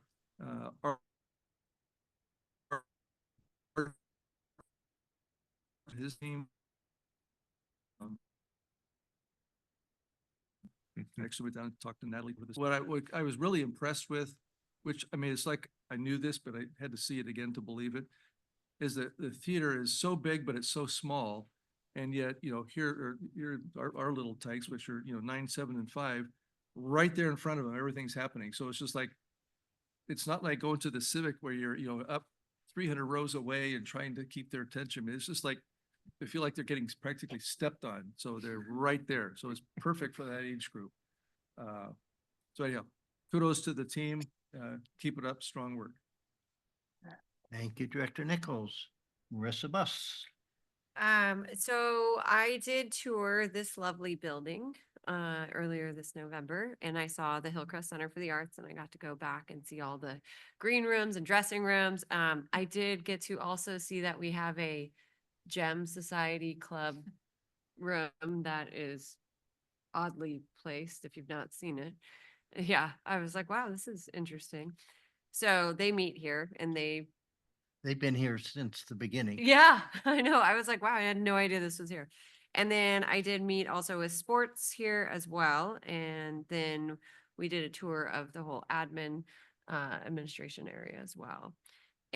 So then I went to a naming committee meeting for some reason. We'll talk about it another day. And then what else have I been? Oh, I will report that the Red Dragons, apparently I have a new calling as a soccer coach. The Red Dragons finished in 2nd place, and we are moving on to area finals. Thank you. Thank you. So the season continues for another 3 weeks.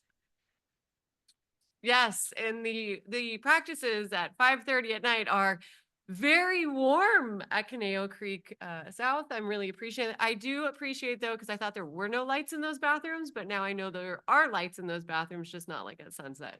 So yeah, no, it's going great, and I'm loving it. So that's what's been keeping me busy. is soccer.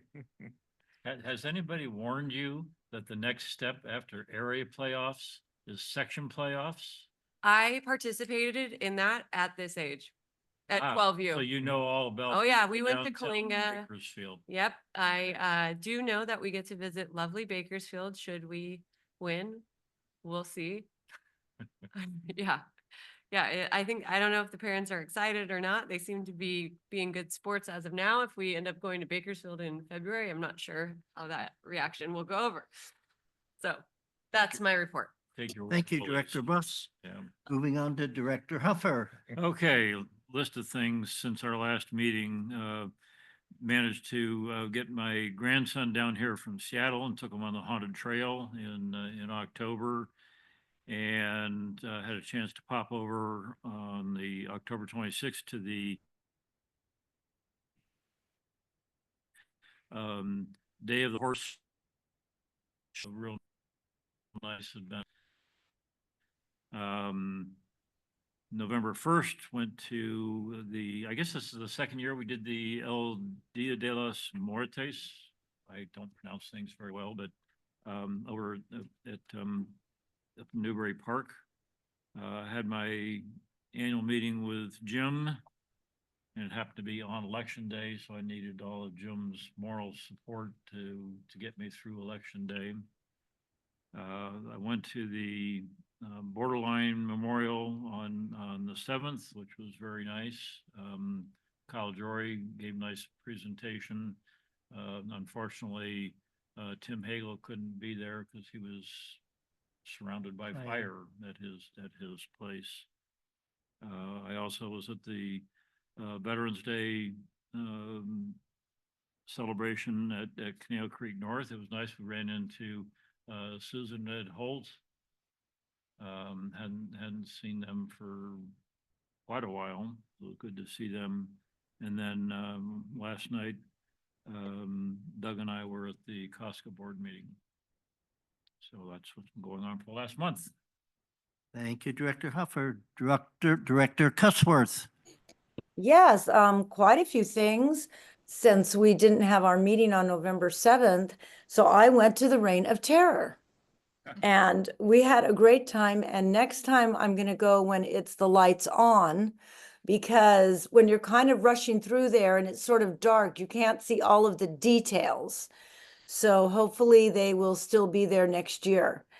Also, I don't know that any of you knew Neil Scribner. He was the president of the Historical Society, and he died to me unexpectedly. So our general meeting was a memorial for him that I spoke at. But we're rallying to keep our Board of Trustees alive. Well, that wasn't the right way to say it, I guess. Anyway, to keep going. And then I was also at the Day of the Horse at the Equestrian Center. I was at Borderline also, met with Jim at the Planning Commission. I also went to Beauty and the Beast. I took my granddaughter, but it was kind of cool. I've gone to a lot of these plays through the years, but Georgianne Lees was the director of Beauty and the Beast, and she was the director when my oldest daughter, whose house I am at right now in Seattle, when Georgianne cast her in Snow White and the Seven Dwarfs when she was 10 years old. And then my next daughter, Anna, who lives here in town, the next year was in Oliver with Georgianne Lees. So I had a chance to talk to Georgianne, 40 years later and kind of catch up on what's been going on with our kids. But it was nice to me to think that we've had directors that are coming back after 40 years and still wanting to be involved with the production. And what was even more impressive is how much these directors care about people, because this was 40 years ago and she came and asked me, how's Hank? That was one of my daughter's husband that she directed in a show. She goes, oh no, I follow him on Facebook. And she started telling me about that. When I think of all the people they would have known, the dedication that the people in our young artists have. It's very, very amazing. So kudos to them. And then I was also at the naming committee and the Dia de las Muertes. That was a really sensational activity. And I bought a blouse. So I have a little souvenir. So that's what I have done in the last month. If it's What- okay, I'd done. like to add on. If it's okay. What's the weather like up there? Well, my daughter emailed me and told me where the emergency flashlights and candles were because we may have high winds. There were high winds a couple of days ago with heavy rain and there's a lot of downed trees. But so far, so good. Today wasn't bad, just slight drizzle and no rain. So we'll see what tomorrow brings. Yeah, well, I'll be up your way tomorrow, so try to improve things, would you please? I'll put in a good word. Do my best. If I Thank you, may, Director Cussworth. I'm going to start with an add-on report of the Veterans Day event. I failed to mention that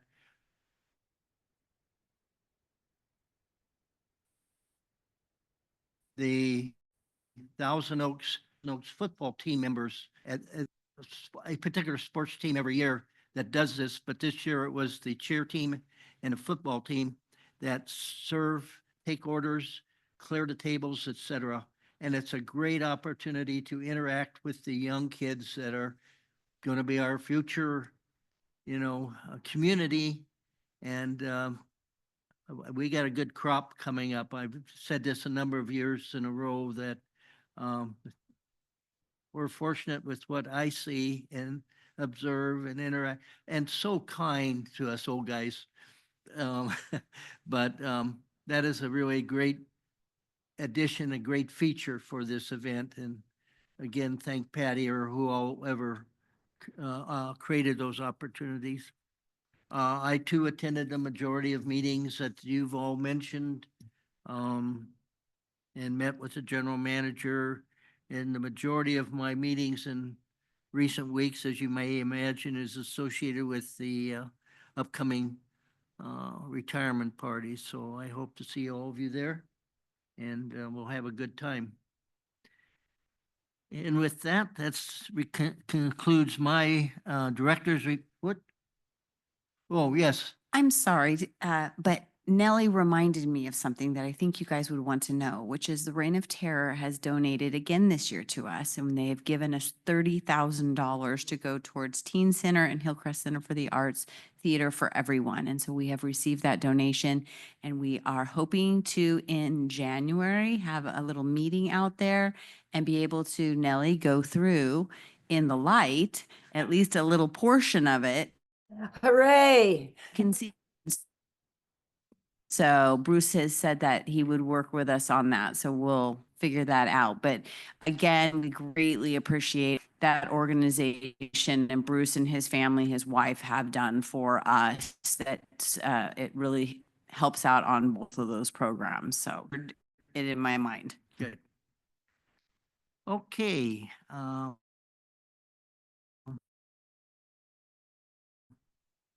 With that, we're moving on to item 12. Does anybody have anything they want to bring up in the future? We're going on to item 13, items from the public and no public. Moving on to item 14, executive closed session, according to Government Code Section 54957.6. Instructions to general manager, agency designated representatives, relatives, employment benefits. Government Code Section 54957, public employee performance evaluation, the general manager. Mr. General Manager? Anybody here You guys that can needs? roll. Are we staying here? Yes, I don't know. we're staying here, and Nellie